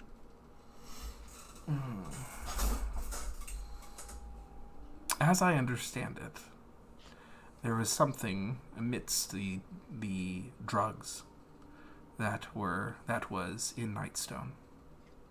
And I'm betting that particular object is now missing. What object might this be? It's what's known as a Vondendod. Has Zane ever heard of anything like that? Roll history. Has Lucius ever heard of anything like that? Roll history, power couple. As they stare longingly to each other's eyes, searching the history. 18 total. I'm just fucking with you. 18. 6. All right. 18 total. You have heard of the word. You know that. Do you speak Giant? I don't, so. So you do, but you do know just in passing because of the dwarf. Zane, you would know this. You would know this, and you would both able to collaborate and know this. Vonden Dodd means war maker in Giant. Ooh. It is a piece, a fragment. More specifically, this Vonden Dodd is used to find pieces. This is a thing that is used to find pieces of the actual Vondendod, which are relics of an ancient war machine. The Zentarum were shuffling their various rods and pieces throughout the lands, and I do understand that Nightstone was to be home to a potential piece of the Vondendod. So they moved their finder, their locator, into Nightstone. How many pieces of this Vondedod are there? That actually I am not too certain. They are rather large and tend to be buried. So the thing that was smuggled inside the drugs is the thing that helps you locate pieces of the Vondendod. And so the Zentarum, or the network, had them, or had this fragment, and they lost it? They had the rod that allows them to find the pieces, yes. They have more than one. This is the one that was going to allow them to search the southern regions. Huh. But it was... it's in Nightstone now. Or flushed down a well.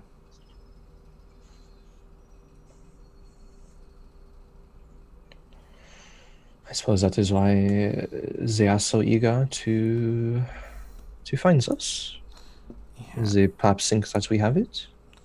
they most certainly do. And I'm guessing you do not? Not I. Zen turns to each of his companions. No. This is the first we're hearing of this.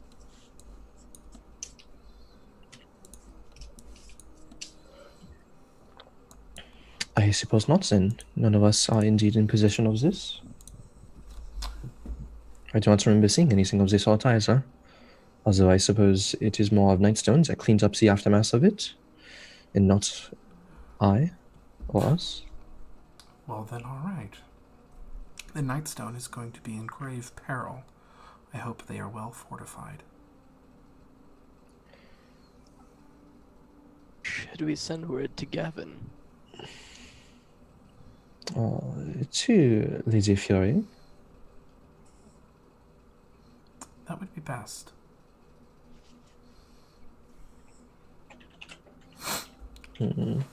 So, how might I be able to help you? We can furnish you with arms. I can give you some information about the Black Network's movements against you. Mix of Yes, both. I think information and connections are going to be most beneficial to us in this matter. All right. Something to stop the network from pursuing us or wanting to pursue us. I could do that. I could help. But I would tell you that there is a bit of a mover and shaker on the rise in the network. And, they don't exactly respond to the old chain of command. We have Would heard that- something of... Yes, go on, Lucius. Would that be Copperhead? Yes. You know, it's interesting. I've been at this game for a very long time. And, well, they're quite inventive. And very dangerous.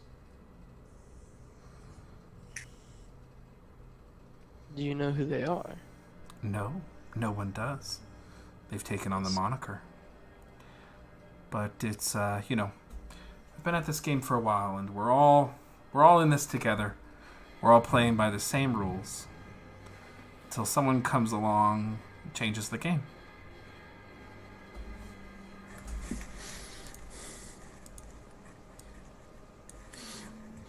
Do you know where Copperhead is right now? I do not. But I imagine if you have pissed off their primary operation, Copperhead's going to come after you. Yeah. Sounds about right.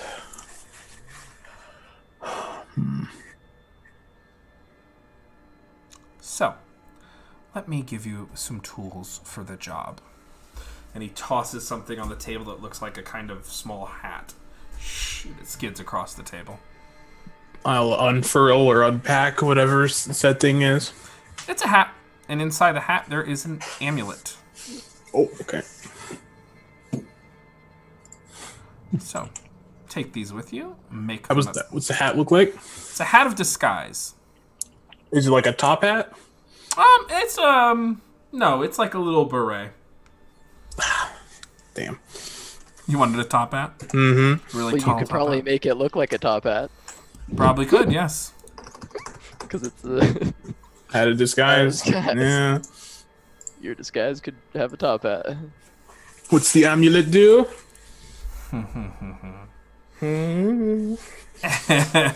The amulet is an amulet against proof of detection. against detection, Yeah. right. Yep. Yeah, that's a good one. I missed you, Casanova. I'm so happy you're here. I missed being here. I was Yeah. upset that I had to be late today, but That's okay. all. Duty calls, as it were. yeah. The duty, and I well, what I'd said is you were running drugs for a drug cartel. I hope that's okay.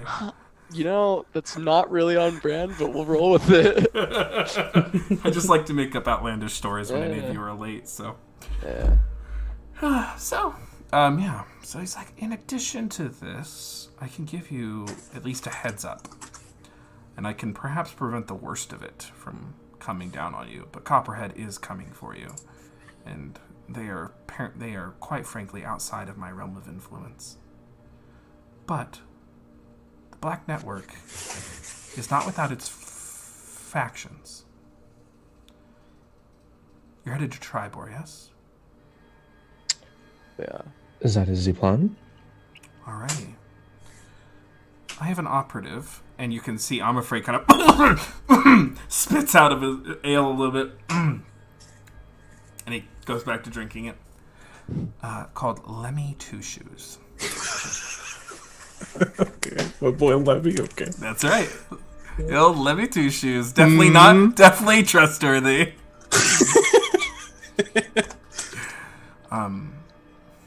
He is a cobbler in Tribor. Look him up. And I will work with you through him best that I can. Of course he's a fucking cobbler. That's upsetting.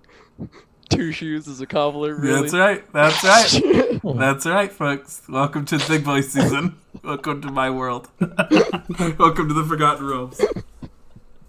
Is there any special phrase we should tell this person as he's given us this hat of disguise so we don't know their exact, persona they might put on at the time? Just tell him you were sent by the Silver Fox.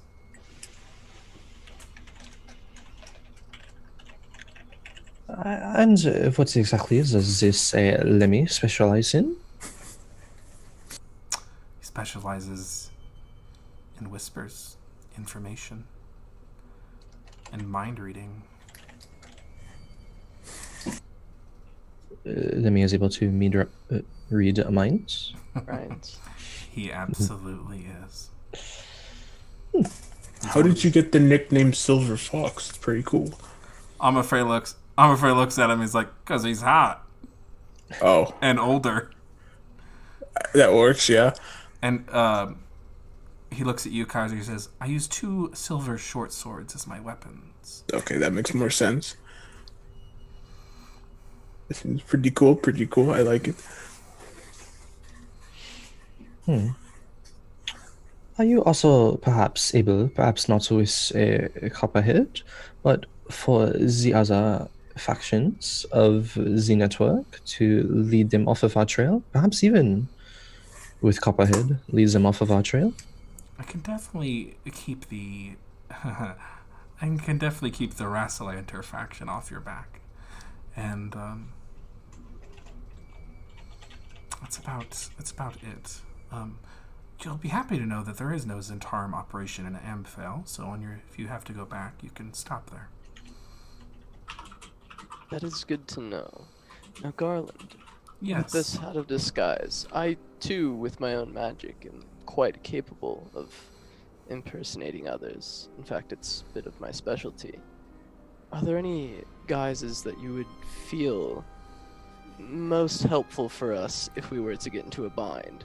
I wouldn't want to use your visage and get you in any kind of trouble, but are there others that you can think of?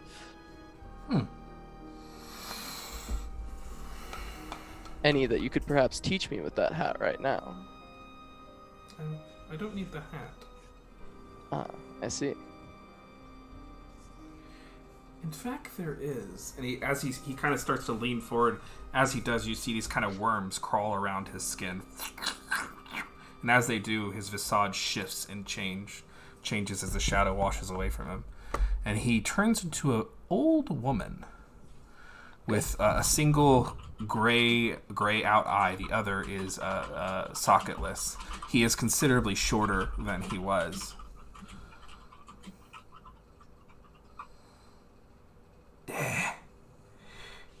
Old Mags. Alright, let me try. And so I'll attempt to disguise self into the same form. However, I don't believe disguise self allows me to shorten myself.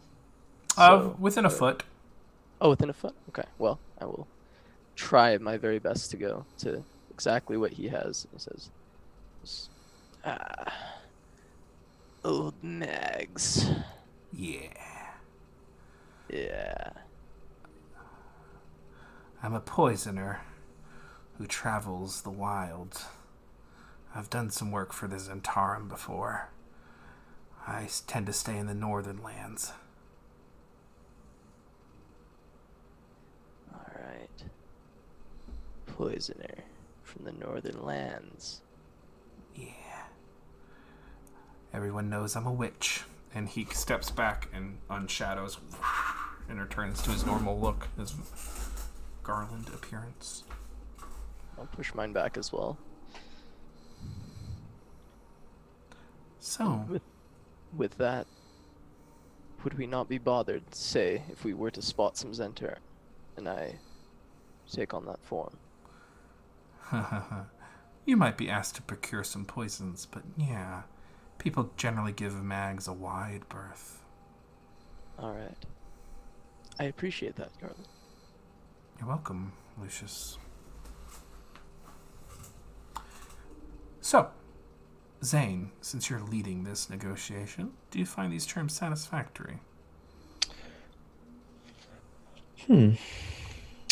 I believe so. It is. I'm operating under the information here that you know that I and we are helping Red Larch, and that is the compensation for this.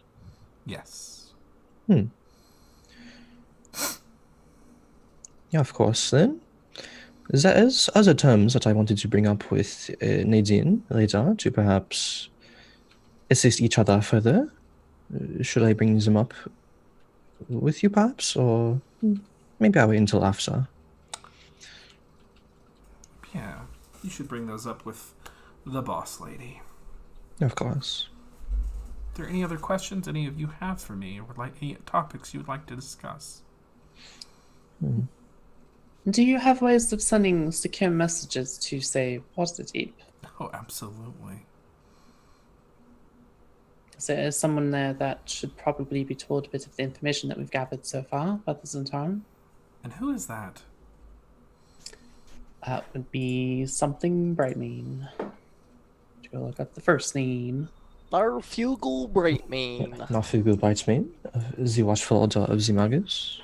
You see, I'm afraid goes. Narfugel. What you all want with that second-rate sorcerer? And why do you call him a second-rate sorcerer? You'll have to forgive my husband. He and Narfugel will have a bit of a rivalry. Friendly competition. But they knew each other at one time, but have went their separate ways since. Yes, I can give you a message to... I can give you a message to Narfugel. Yes, that's fine. I can give a message to Narfugel. Thank you. That would be most helpful. I And guess... to answer your question, he helped us with this in time when we were in Positive, and well, we told him if we found any information out, we'd let him know. After what we ran into in Rastalanta, figured he'd want to know that. He would. He's an exceedingly paranoid little man. But he has a good heart. I'm afraid just kind of... Yeah, he's alright, but whatever.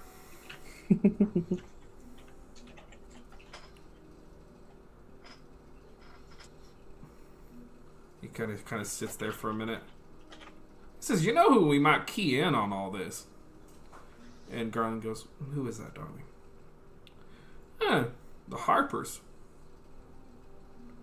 They'd probably want to know. All the way there in Everlund. We've done some work with him in the past. Maybe I'll head on over to Everlund and give him a tip.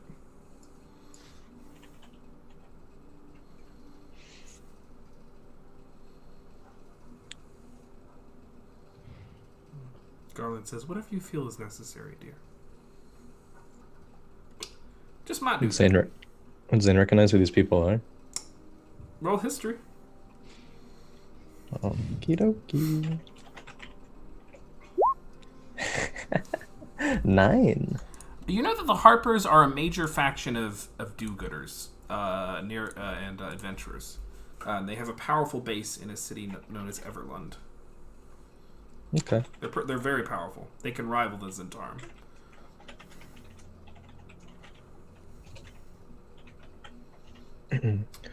Are you allies with them?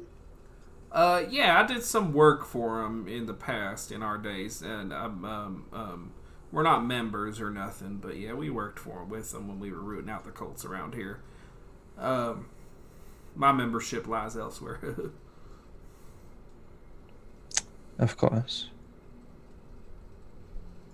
Well, that was a nice meal, and we seemed to come to terms there, so I suppose I'll be on if y'all ain't got nothing else to do. I believe this is all for myself as of now. Unless anyone else has anything. No, that's all right. All right. Y'all got rooms here. Garland just kind of nods. they're comped and all that. So enjoy yourselves. We got you 2 rooms. So enjoy. They're next to each other. If you ain't, Thank you. yeah, if you need anything, I'm on there up on Larch Road, and you just to the west there is my farm. You can't miss it. I got a hippogriff flying around. There's a big old pond. It's nice. Sounds wonderful. Yep. So if you ever need anything, cup of sugar, gallon of milk, or anything, I'm up there on Larch Road. There on the west. Thank you. Well, nice meeting y'all. I'm glad we could do a little wheeling and dealing and sort things out here. Sorry y'all ran into that their Zentaran business. I had to do a little heavy lifting for them a while back. And he kind of stares at Garland. And when I found out old Loverboy here was still working for him, well, I set that straight now, didn't I?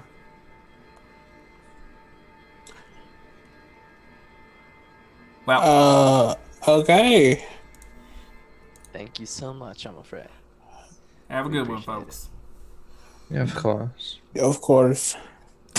He leaves, and Garland goes back to tending to business. All right. So What time of day is it at this point? late-ish, I believe. I would say 4 p.m. All right. All right. So the items, right? I think. I was hoping that I could get that amulet, actually. See, it was either you or Zane, right? Because Zane is, public speaker man, quote unquote. So I would The think reason maybe. I'd ask is if we ever need someone to go lie to someone or be deceitful in disguise, it would probably be me. And the chance that they can get into my head, well, that could be deadly for not only myself, but all of us. Correct. Of course. I believe that when we are traveling, the person who might have the easiest time to track down or locate, as it were, might be myself. Perhaps we could share it. I think that would be just fine, yes.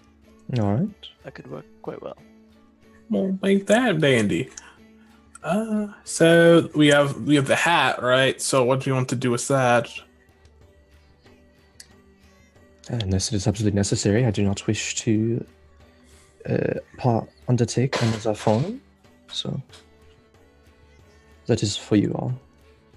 Well, you are the most notorious Recognizable. of our group and Yes. recognizable. So if there's an instance where we do need to hide that, you would probably be the one that we would need to hide the most. Of course. If there's an instance, if we absolutely need to, then sure, but we'll cross that road when When come we to it. cross it, yep. That's how the saying goes. So I'll just hold on to the hat then, I guess, till somebody either really wants it or you guys get bored with my top hat.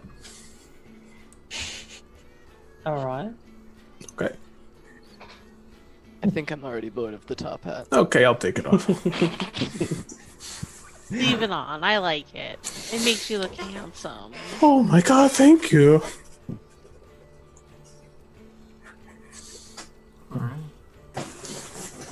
So you're all you set that out, and then what do you do with the rest of your day?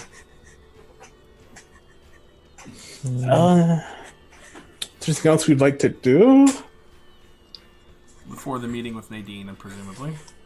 Yeah, I think but sometime before that, Zane wants to gather everyone together. Okay. In, I suppose, one of the rooms in the inn.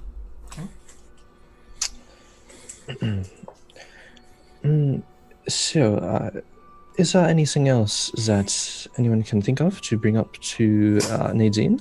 I had the meeting earlier, and essentially, the House Mira or House Korakai of Mirabar will ally with Red Larch in matters of trade and business to get us information and goods, as we have so procured earlier.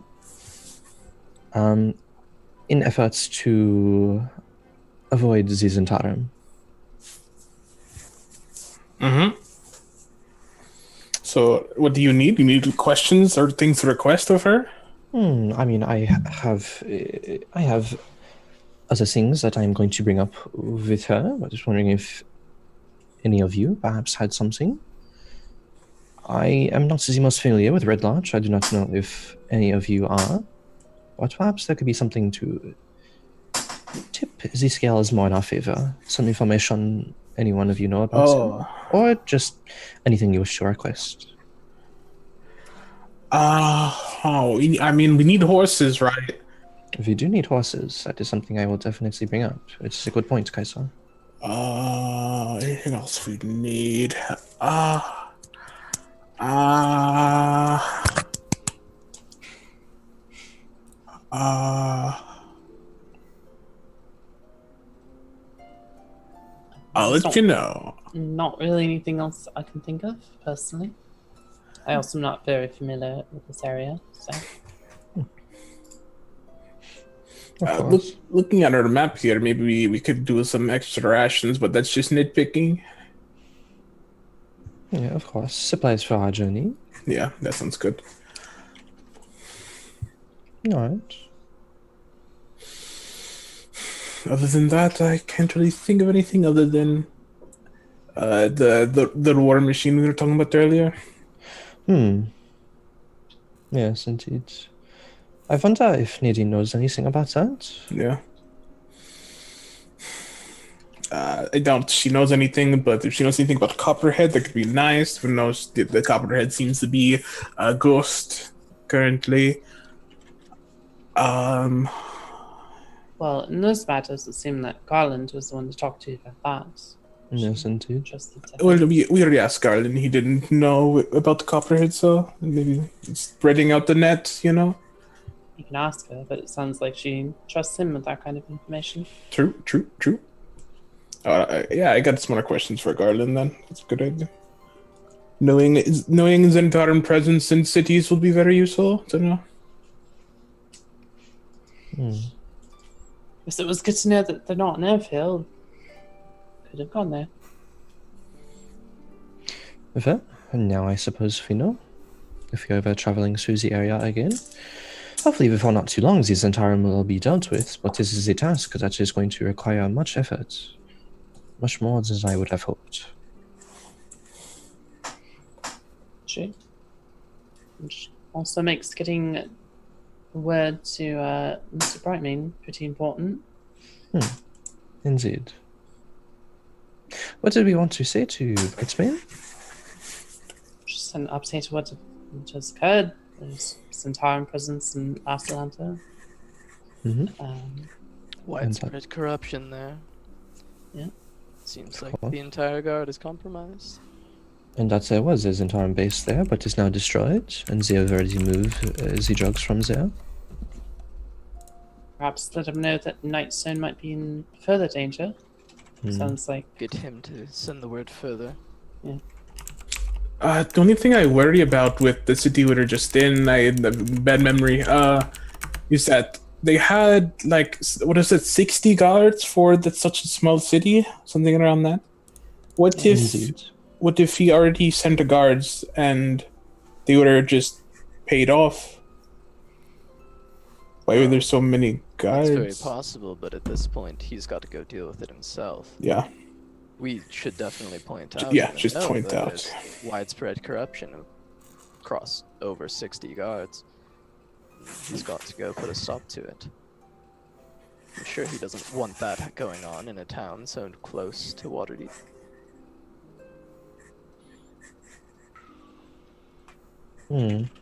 I suppose we should, if Carlin is able to, send word to Lady Fury as well of the trouble that Nightstone might be in, so that she might be able to prepare for such things.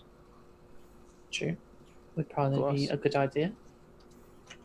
From my understanding, Gavin was training at Waterdeep, so once we send word to Brightmane, we can also have Brightmane send word to Gavin. Have him inform Gavin. Gavin may need to return before his training is done. Seems like Nightstone is in great peril. If Carlin is able to send word, perhaps he could just send word to both to eliminate the delay of Gavin having to travel. That's very possible too. But perhaps both, just to be safe. Of course. Wait, what's the color of Gavin's hair? I don't know. Probably brown. Okay. I had a 9,000 IQ idea for a second, but probably isn't correct. He's like, Gavin is Copperhead. no, buddy, get off the bullshit. He's not Copperhead. Gavin's hair color is That's copper. what Copperhead would say. He has Copper copper select hair. Copperhead. Dyes it. Oh, I'm telling you, Gavin's Copperhead, calling it now. good God. Okay. Anyway, so you all have that conversation. Or is there Yep, crack the case. Yep, you do. I need to go to the bathroom. Of course you do. Yeah, really fast. The So drug addict. I need to essentially, Check the slip away massive at some brick that point. you have. and I'm gonna look around thoroughly, make sure no one follows me, no one sees where I go, no one is watching me. No cameras, no beds. No cameras. check No check popo. the soap dispenser, make sure there's no little hidden camera inside. Roll perception. I put a wire in the bathroom. 18 plus. It's a good roll. 20 total. Okay. All seems well. I dislike you. Thank you. Okay. I love it when Alright. players say that. And then I'm gonna reach into my bag of holding, and fish through the brick, trying to see if there's anything in there. You feel something. Fuck. Okay. I'm gonna pull it out. As you pull it out of the kind of brick, you see this thing is more like a wand. It's kind of very small. It's kind of only about 6 inches, but it is made of some kind of brilliant, like not rust-colored metal. Kind of and it just reeks of a kind of a fiery sulfur kind of scent. And once you I pull know it exactly out what it is and now. you have your hand on it, it kind of starts to grow. And it grows into a rod. This is a Vonden rod. Yeah, of course it is. Okay. Okay. Freaking out a little bit. Vonden. Going to put it back in. Do a very small pump of razor dust. Okay. Put it back into the bag. Just to calm the nerves. Just to calm the nerves. Roll me a d6. Yep. 4. 4. All right. Make me a Constitution saving throw. Okay. Natural 20. Oh, you're fine. You okay, you get a big head rush when you take a sniff of razor dust. Okay. Your head starts to pound and ache, and you almost kind of start to pass out. Then you steal. Yeah. Back into the brick. Close it. Back into the bag. Close it up. Pack tightly under my robes. On there. Water splashed on face. Makeup streaking down a little bit. Okay. Gonna wash it off.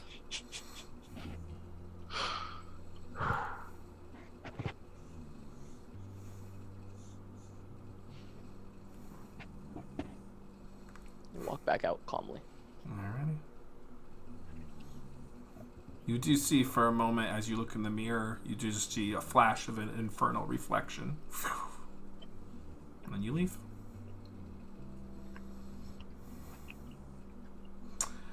So, you all reconvene and then make your way to the meeting with Nadine? Yeah? About that time? At sunset, after you've had dinner and have discussed and reorganized, you make your way to Nadine's manor. You are escorted in and wait in the foyer, and she eventually arrives, and she's much as I described before. She is a woman with pale, almost translucent skin, brilliant, long purple hair that has actually seemed to have grown since you last saw her earlier in the day. And she is now wearing a more casual appearance. Not quite, like an evening gown, but just kind of a a silky kind of robe you might wear around the house, but is still kind of presentable for company. She sits on her very tall, brilliant black leather armchair and sits across from you all that are lined up on the irrespective love seats and sofas. Hello again, Madame Nadine. Yes, and I see you've brought more of your accompaniment. I am Nadine, and she introduces herself to each and every one of you. We met earlier? Yes. Okay. We did. We met earlier. We did, Yeah. Lucius. You seem to be a Great. little beside yourself, but we did.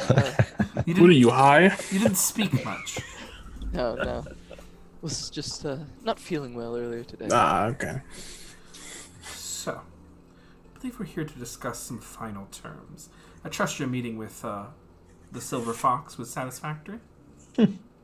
It was. Indeed, it was. Good. So, what other terms would you like to offer or arrange? Well, Madame Nadine, there is things that we do need. Some basic necessities, horses for our journey, supplies for our journey, and perhaps a bit of coin as well. But I do not just ask these things with nothing in return. I will do you one better than what I've offered earlier. Not only will I be able to make sure that once House Korakai is able to do so, establish that this is the main place that we purchase wood from, but I will also grant you the opportunity for a sort of contract between Mirabar and Red Larch. If there's anything that Red Larch needs, and if it is within Mirabar's power, we would assist. Of course, the same would be expected in return from Red Larch to Mirabar, but there's no doubt that Red Larch stands to gain more from this deal. And not only that, but it is my understanding that this formal arrangement between a city such as Mirabar and a town such as Red Larch will pique many interests on what exactly Red Larch has to offer, and no doubt it would attract good business for you. What do you have to say about this? So you're proposing a formal trade relationship Indeed. where we exchange as many goods and services that are beneficial to us and give each other proprietary and priority in our relationships. Is that correct? Yes, you would be one of, not that Mirabar only has this, or is aiming to have this relation with one, but Red Larch aims to be one of them, if this is to go successfully. Oh, I won't pretend that we wouldn't stand to gain quite measurably from that negotiation. However, I will say that Mirabar has been blinded by its old traditions for quite some time. House Korakai and myself aim to change this. There is a more progressive future on the horizon. How do you plan to unseat your betters? Well, Nadine, I'm here for a reason, am I not? You are. And I have been to other places for a reason.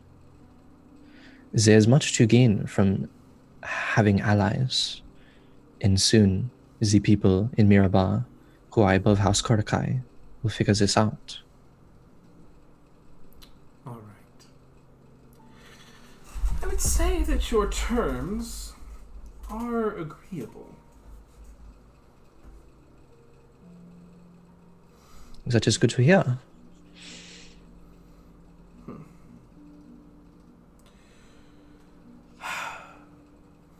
The Zentarum have been a thorn in our side for far too long.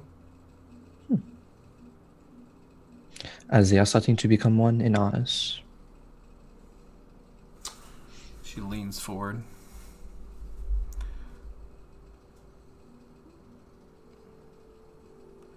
We need to make sure the next time you encounter them, you wipe them out.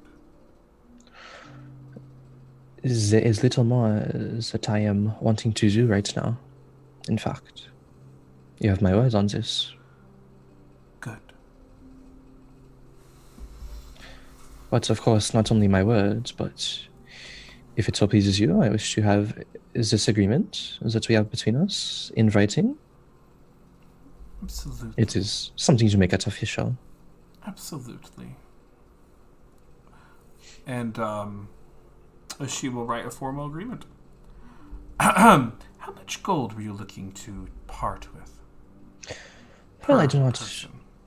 I don't know quite to the extent that Red Larch's pockets run, but I'm willing to hear an offer from you.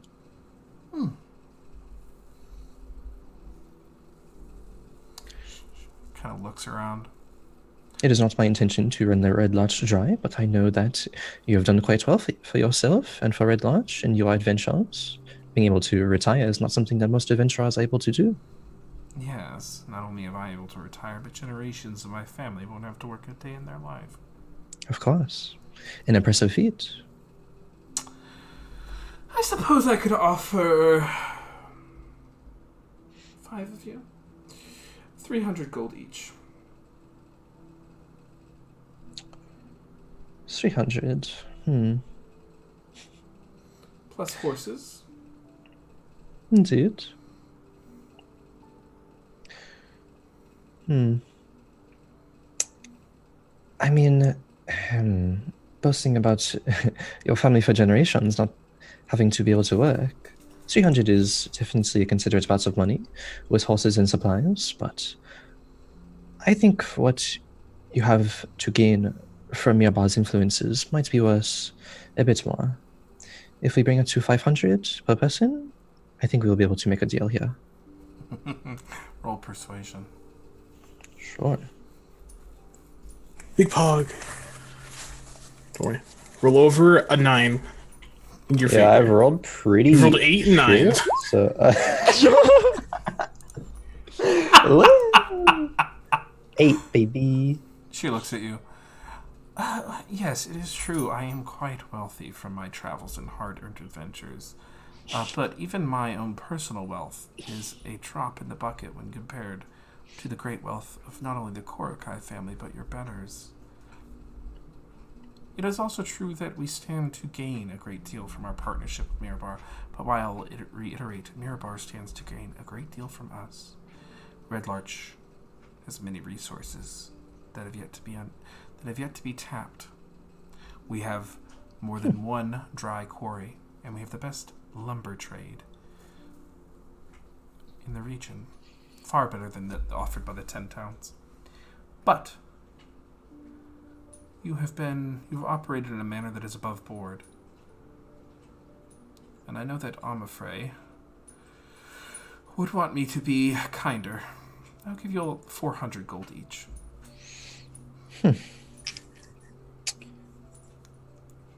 This will suffice.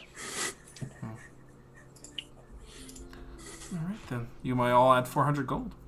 And the terms are fair, you'll establish a trade relationship with Mirabar V and Red Larch, etc., etc. You all are given horses. Everything's above board. Alright, it is a pleasure doing business with you, Madame Nadine. Of course. And she gives you, Zane, another piece of paper. She's like I said, I want the Zentarum dealt with. She smiles and just hands you it. Zane reads it right there. It is a scroll of Fireball. Okay. Cool. Thank you. You're And welcome.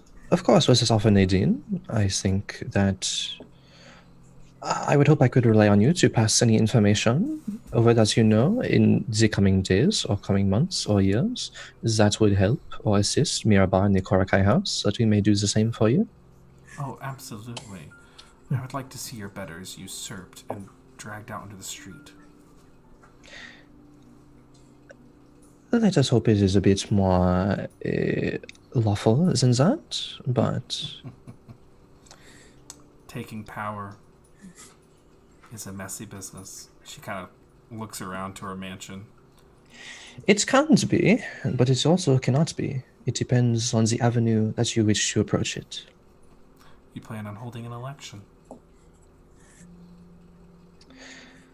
I do not know quite what the extent of the plans will be or how they will end up.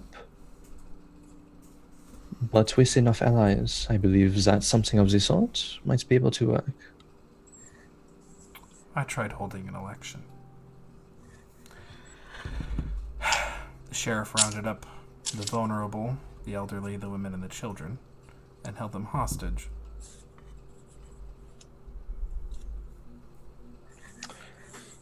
That is quite alarming to hear, but I suspect that the great houses of Mirabar would not stoop to such measures.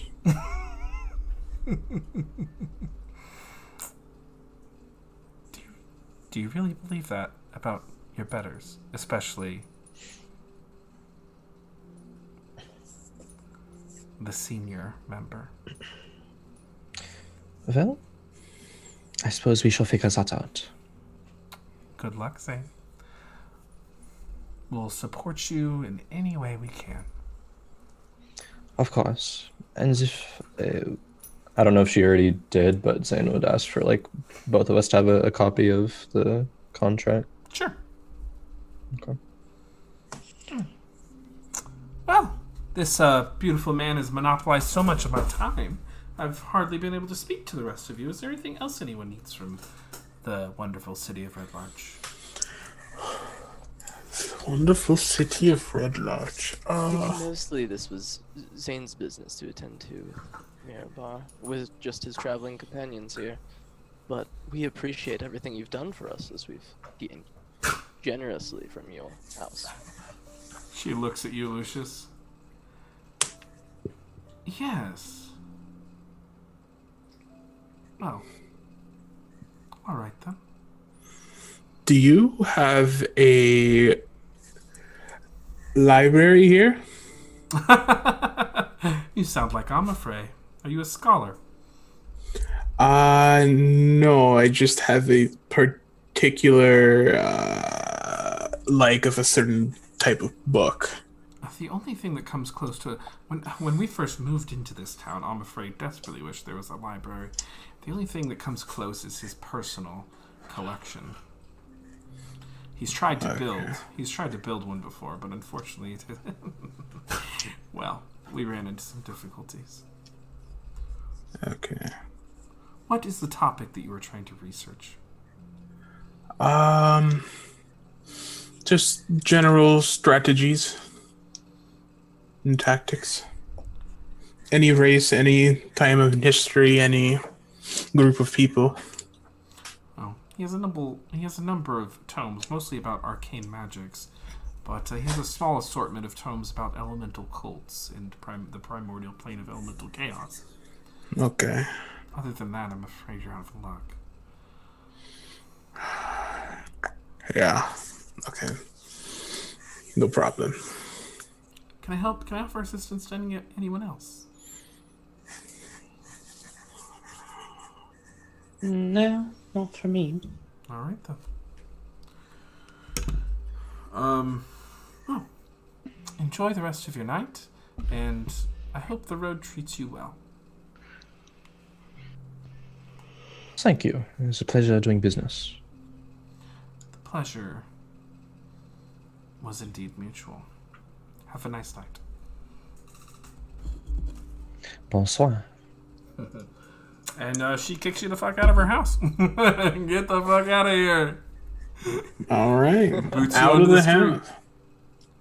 Is there anything anyone wishes to do before you depart in the morning? Heck. I will find Garland at some point, privately. Okay. I was gonna go ask him a question as well. Well, you're all staying at the inn that he owns and operates. Yeah. Yeah. So Kaiser... And it's not private, so I would just like literally once we got there, if I saw him, I'd just ask him. Sure. He'd be like, "Oh, you're you're back." Okay, rude, but fine. Oh no, what was my question? Excuse me, Garland. Oh, That's okay. I'm having brain blush. Happens to every guy. Little performance anxiety.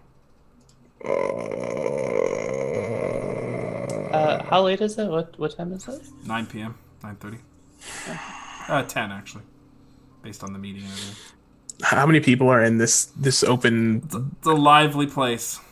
Okay, well, it's pretty. If it's pretty loud, it'll drown out what I'm saying. Do you need something more private? It's just, it's on the way we're going. How much activity would you say there is of the spider kind? Oh, the spider kind. That is a fascinating question. Allow me to consult my notes. As long as you stay, well, if you go into Crypt Garden Forest, you're going to find a great deal of spiders, but if you stick to the road, you won't find much. If you go into the caves of the Somber Hills, you'll find a few cave spiders. Right. So, yeah. Okay, thank you. Yes. Aubrey. You are all sitting there at the high sun, maybe finishing a nightcap, whatever you're doing, and you are now realizing that the town of Keldell is ringing a bell for you. It is actually home to one of your... You remember there was a sailor from the town of Keldell that your late partner didn't, in fact, know. You remember that he would talk about it often, how it was a logging community. He would talk about the druids there. He would talk about this character would talk about any number of factors, and they were from Keldell. Okay.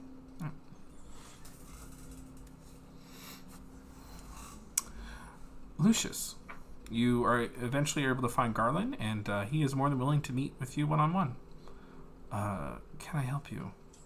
Yes, Garland, I need to meet privately with you right away. It's important. I'll step into my office. He gets you into the back room, basically just a pantry with a desk. All right. What is it? Have you sent word to the Harpers yet?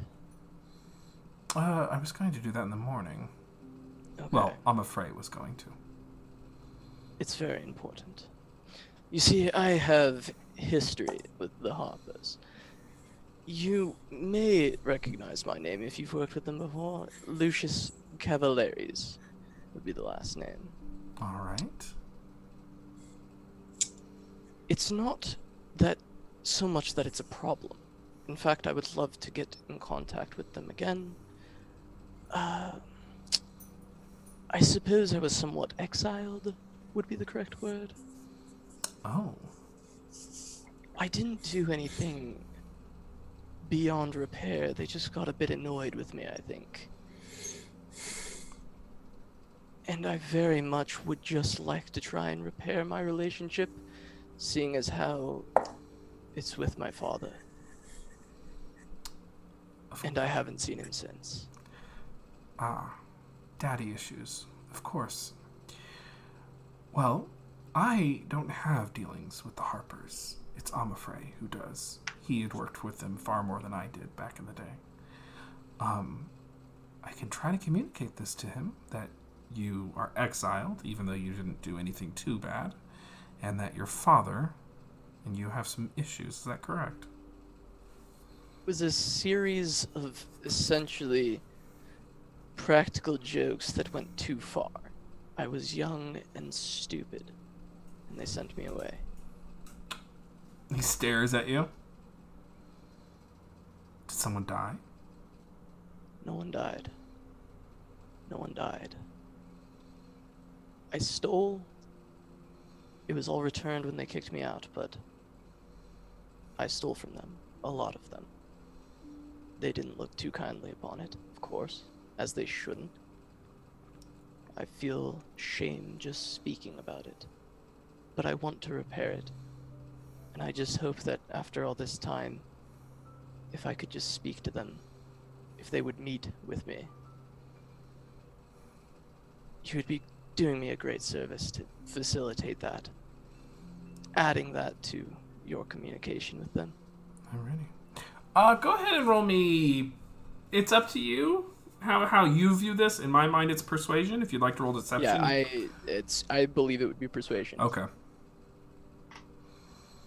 Ooh, that's not bad. 15 plus 8, so 23. Okay. He looks at you. He's like, I will relay this information to Amafrey. I will tell him everything you have told me. He does not abide dishonesty, lies, or cleverness. And I have put my full faith in you because I felt I have no other choice. So I have been completely honest here in telling you about my past. My compatriots don't know about that all yet, but if we are to start meeting with the Harpers, I will have to tell them. And I will tell them because I trust them, but it just hasn't come up yet. And now, with the Harpers potentially getting involved in how they could potentially save us from this Zentrum threat we've been forced into, I just didn't see another way, so thank you. And I'll kind of like lean into him, like just kind of bit of tears kind of streaming down Lucius's face. He just kind of puts a firm hand on your shoulder, kind of pats you. He's very strong. We all make mistakes. Lord knows I've done terrible things in my time. But he kind of picks your chin up and looks you in the eye. It won't always feel this way. If you make amends, if you try, if you make the active choice to do better, you could be happy. You could forgive yourself. And you can ask others to forgive you. But not all of them will be able to. Thank you, Garland. Maybe one day I can forgive myself. But first, all I want is for them to accept me. For him to call me son once more. I hope he does. I will tell Amafrey. He is familiar with father issues. So I imagine he'll be quite sympathetic to your case. Good luck. I trust him as I trust you, so thank you. You should trust him a great deal more than you trust me. I guess I see too much of myself in you as well. I get that a lot. Take care of yourself, Lucius. It's a dangerous world. You as well, Garland. Thank you for all your help. Just nods.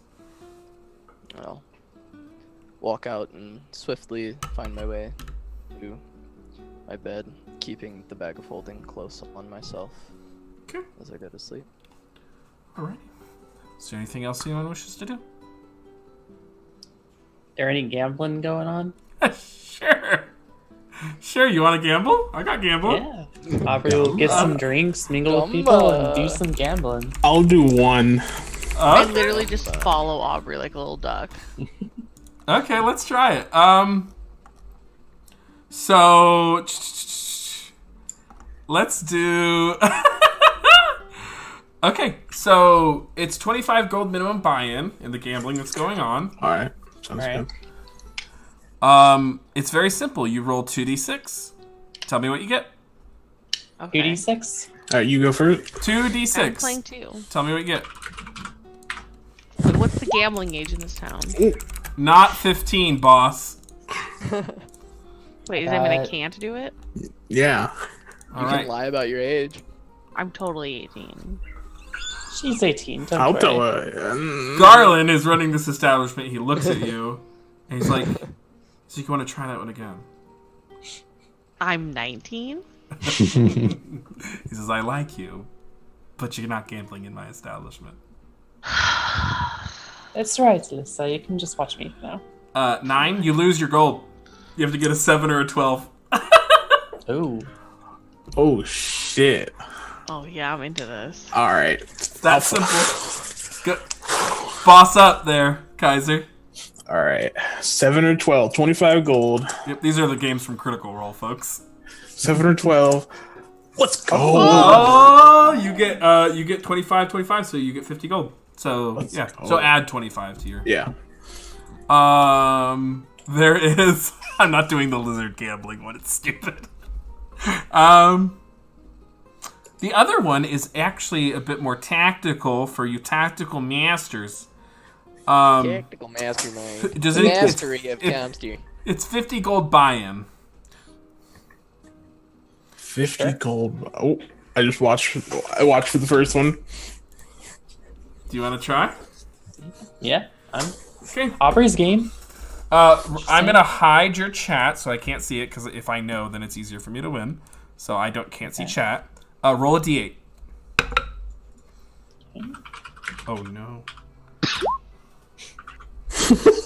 Then roll a d6. Oh no. So you can now either choose to raise, call, or fold. Do I just choose an amount to raise? Yeah, up to 50 gold. We'll say another 50. All right. And the thing here is to basically to add them together and have the most. But after you've either raise, call, or fold, you'll roll a d4. All right. I'll raise 25. They say that's too rich for my blood, and they fold.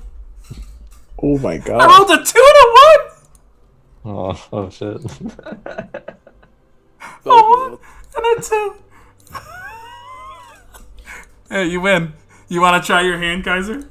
Matt rolls even landing and fucking gambling. That's right. So I get another 50? You get 50, I think. You get 75 because you raised 25. You get his buy-in plus the 25. Oh, okay. Or no, wait, he didn't call, so yeah. He didn't call, yeah. that's what I think, yeah. I really don't know gambling that well. I know like the basics, folks. Do you want to try your hand, Kaiser? I'm gonna lose. Oh, come on! I got the one win and I'm good, you know what I'm saying? I'm leading to the come on, positive. Kaiser. What's May Have a little saying? fun, Kaiser. Faye's muted again. Oh no. Well, yeah. Sometimes it's the mic too. They suppress. Oh no. What's up? Lucius, Kaiser. swap me 25, it'll do it. Hold on, Kaiser. What'd you say? man? Okay. Am No, I I want muted? Kaiser to gamble. Oh, okay. Okay. To be fair, I probably would have wanted to do that meeting like darkness. Oh, I'll when do it, people have gone to okay. bed. So I probably would be here if you That's just fine. bought you 25. I'd probably be down here, trying to egg Kaiser on. Yes, go ahead. Have a Alright. little fun, Kaiser. Look, you're Just a a little tactical fun. genius. All those Tactical books you genius. read, that'll help you out on this. I swear it. Alright, I'm Look, rolling. you've even got the confidence. Put on the top hat for this one. That'll help, I'm sure. Top hat's on. This is my gambling music. All right. Alright. Roll a d8. Okay. Roll a d6. Again, I can't see yours. Raise, call, or fold. I'll raise 25 again. They say, they meet it or whatever, and they say, I'll raise you 50. I'll raise you 25 after that. Alright. 50 total. Okay, roll a d4. So there's 100 to whoever wins this. I got 13 total. Oh, I got 12. I got a 5, a 5, and a 3. Oh Fuck. I got a 7, then a 1 on my d4. It's alright, Kaiser. Double or nothing. You have him next time. Double or nothing. Double. You've got or him next nothing. time. Double lost or so nothing. gold. Double or nothing. Do it, Kaiser. So subtract 100 gold. Mm-hmm. Well, 175. What? Because what's his face I gave don't- you It's 100 total. 25. No, it's 100. No, I didn't give him anything. Oh. Oh, I thought... Okay. I thought you I did, need- so that's why I did it, but... Casino. I wonder if I never said that. What? I just said I was gonna egg you on. That's it. You wanna gamble again? If you want to give no. it another go, Kaiser, I'll spot I got you fucking 25. bait into losing 100 gold, so I'm fine. Aubrey will do it again, yeah. Okay. My speakeasy music. That's all right. Games of I'm hiding chance chat. are not your influence. Roll a d8. Okay. Roll a d6. Okay. And then call, raise, or fold. Raise 50. I literally cannot see chat.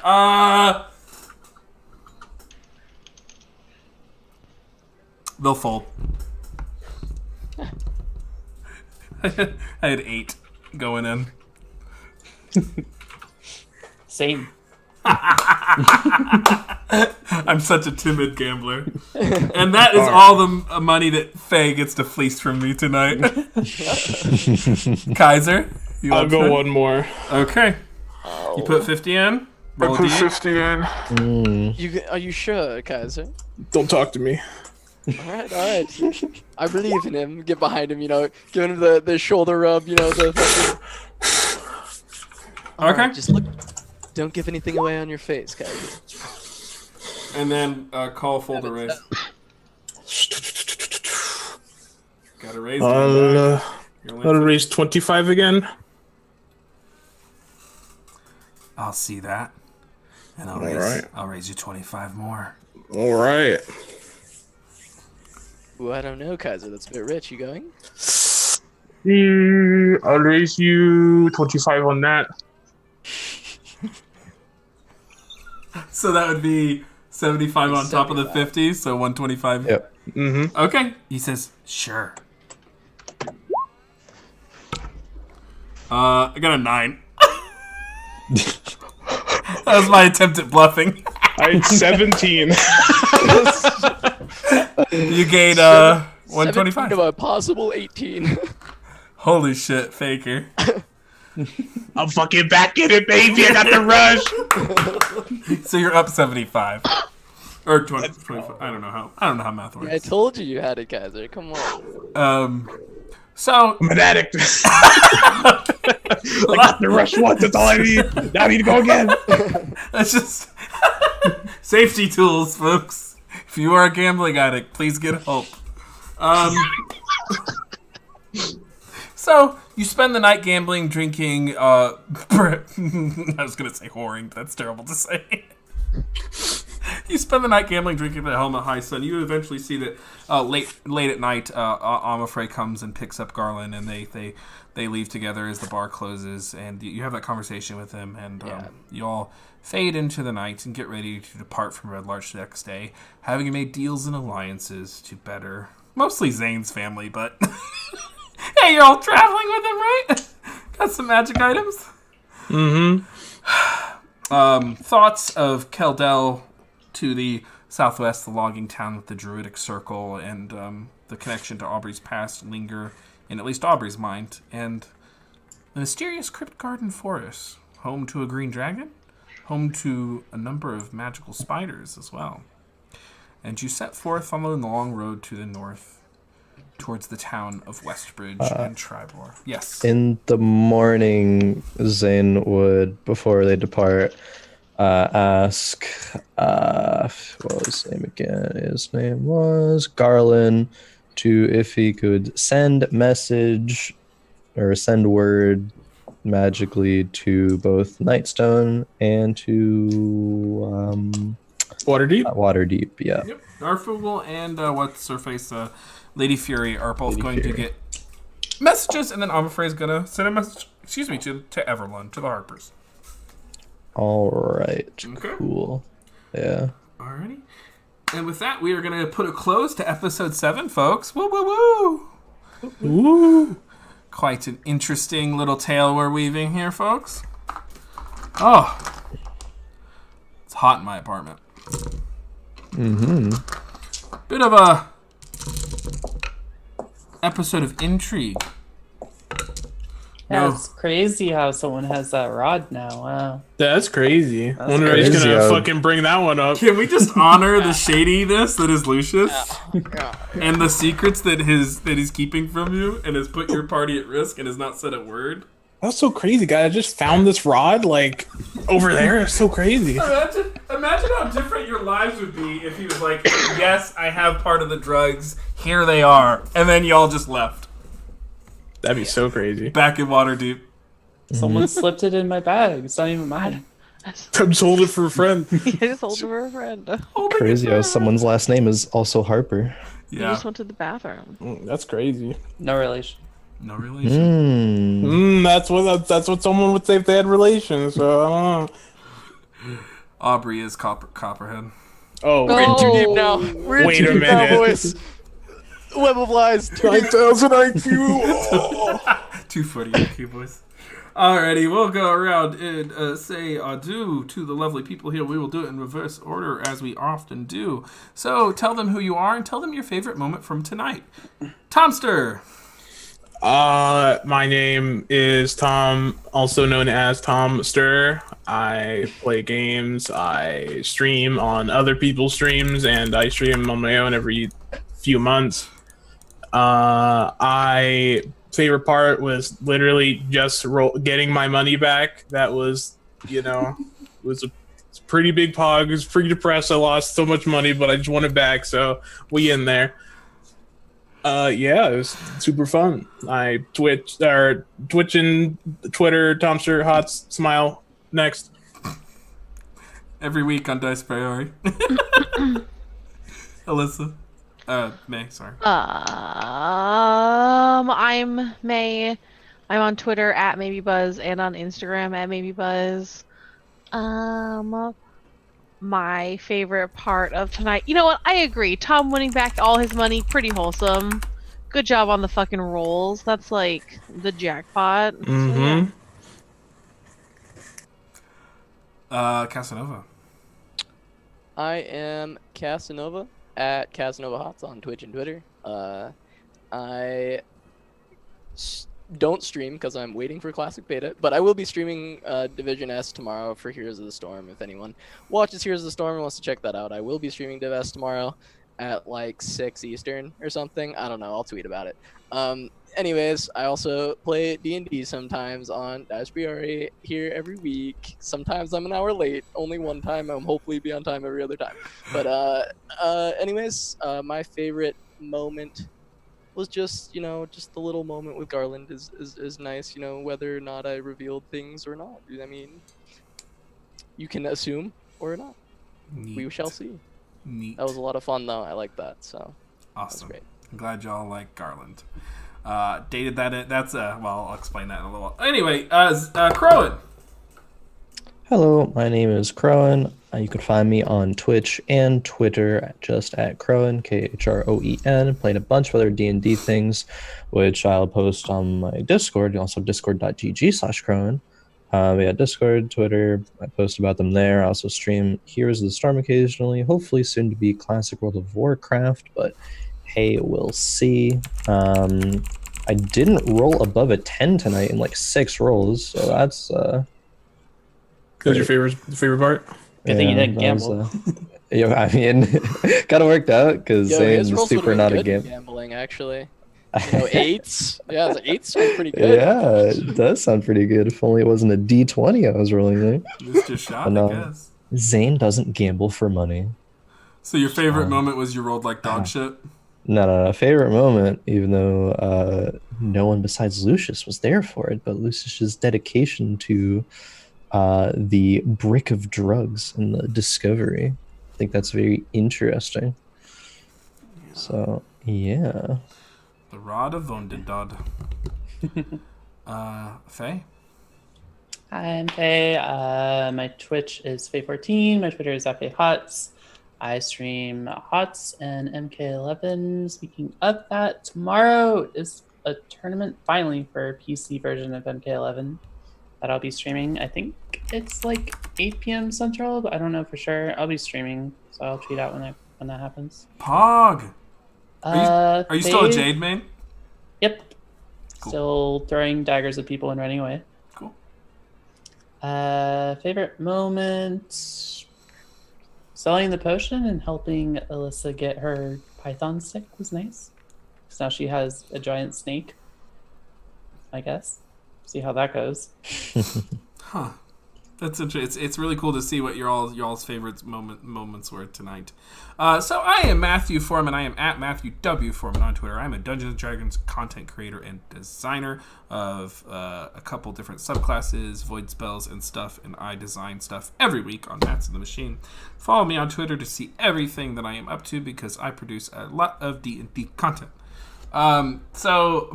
Tonight's Red Larch experience was brought to you by a campaign that I used to be in, which was Princes of the Apocalypse, which was based in Red Larch. Amafrey was me. That was my wizard that I played for over a year. Garland is the NPC innkeeper that I married, who then betrayed me when I learned out he figured out he was still working for the Zentarum. And that was actually the last session we ever had of that game, because we started Dragon Heisters. So I just kind of filled in the rest. Nadine was Alexis's character. Dog and Veer, Ty, Chris and Ty. So that was fun to rely on my own D&D experiences to kind of color in my version of Red Larch. It actually made it easier for me, and I thought I thought that version of Red Larch was a bit more interesting because Storm King's Thunder doesn't have anything for Red Larch. It just says look up Princes of the Apocalypse. I'm like, okay, well I'll just fill in my own fucking Red Larch then.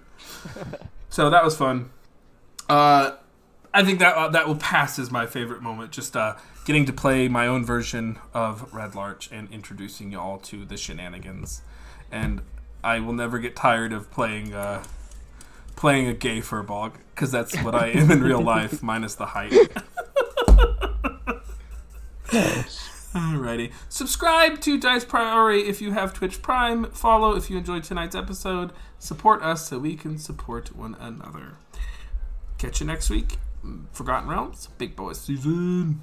Peace. Peace.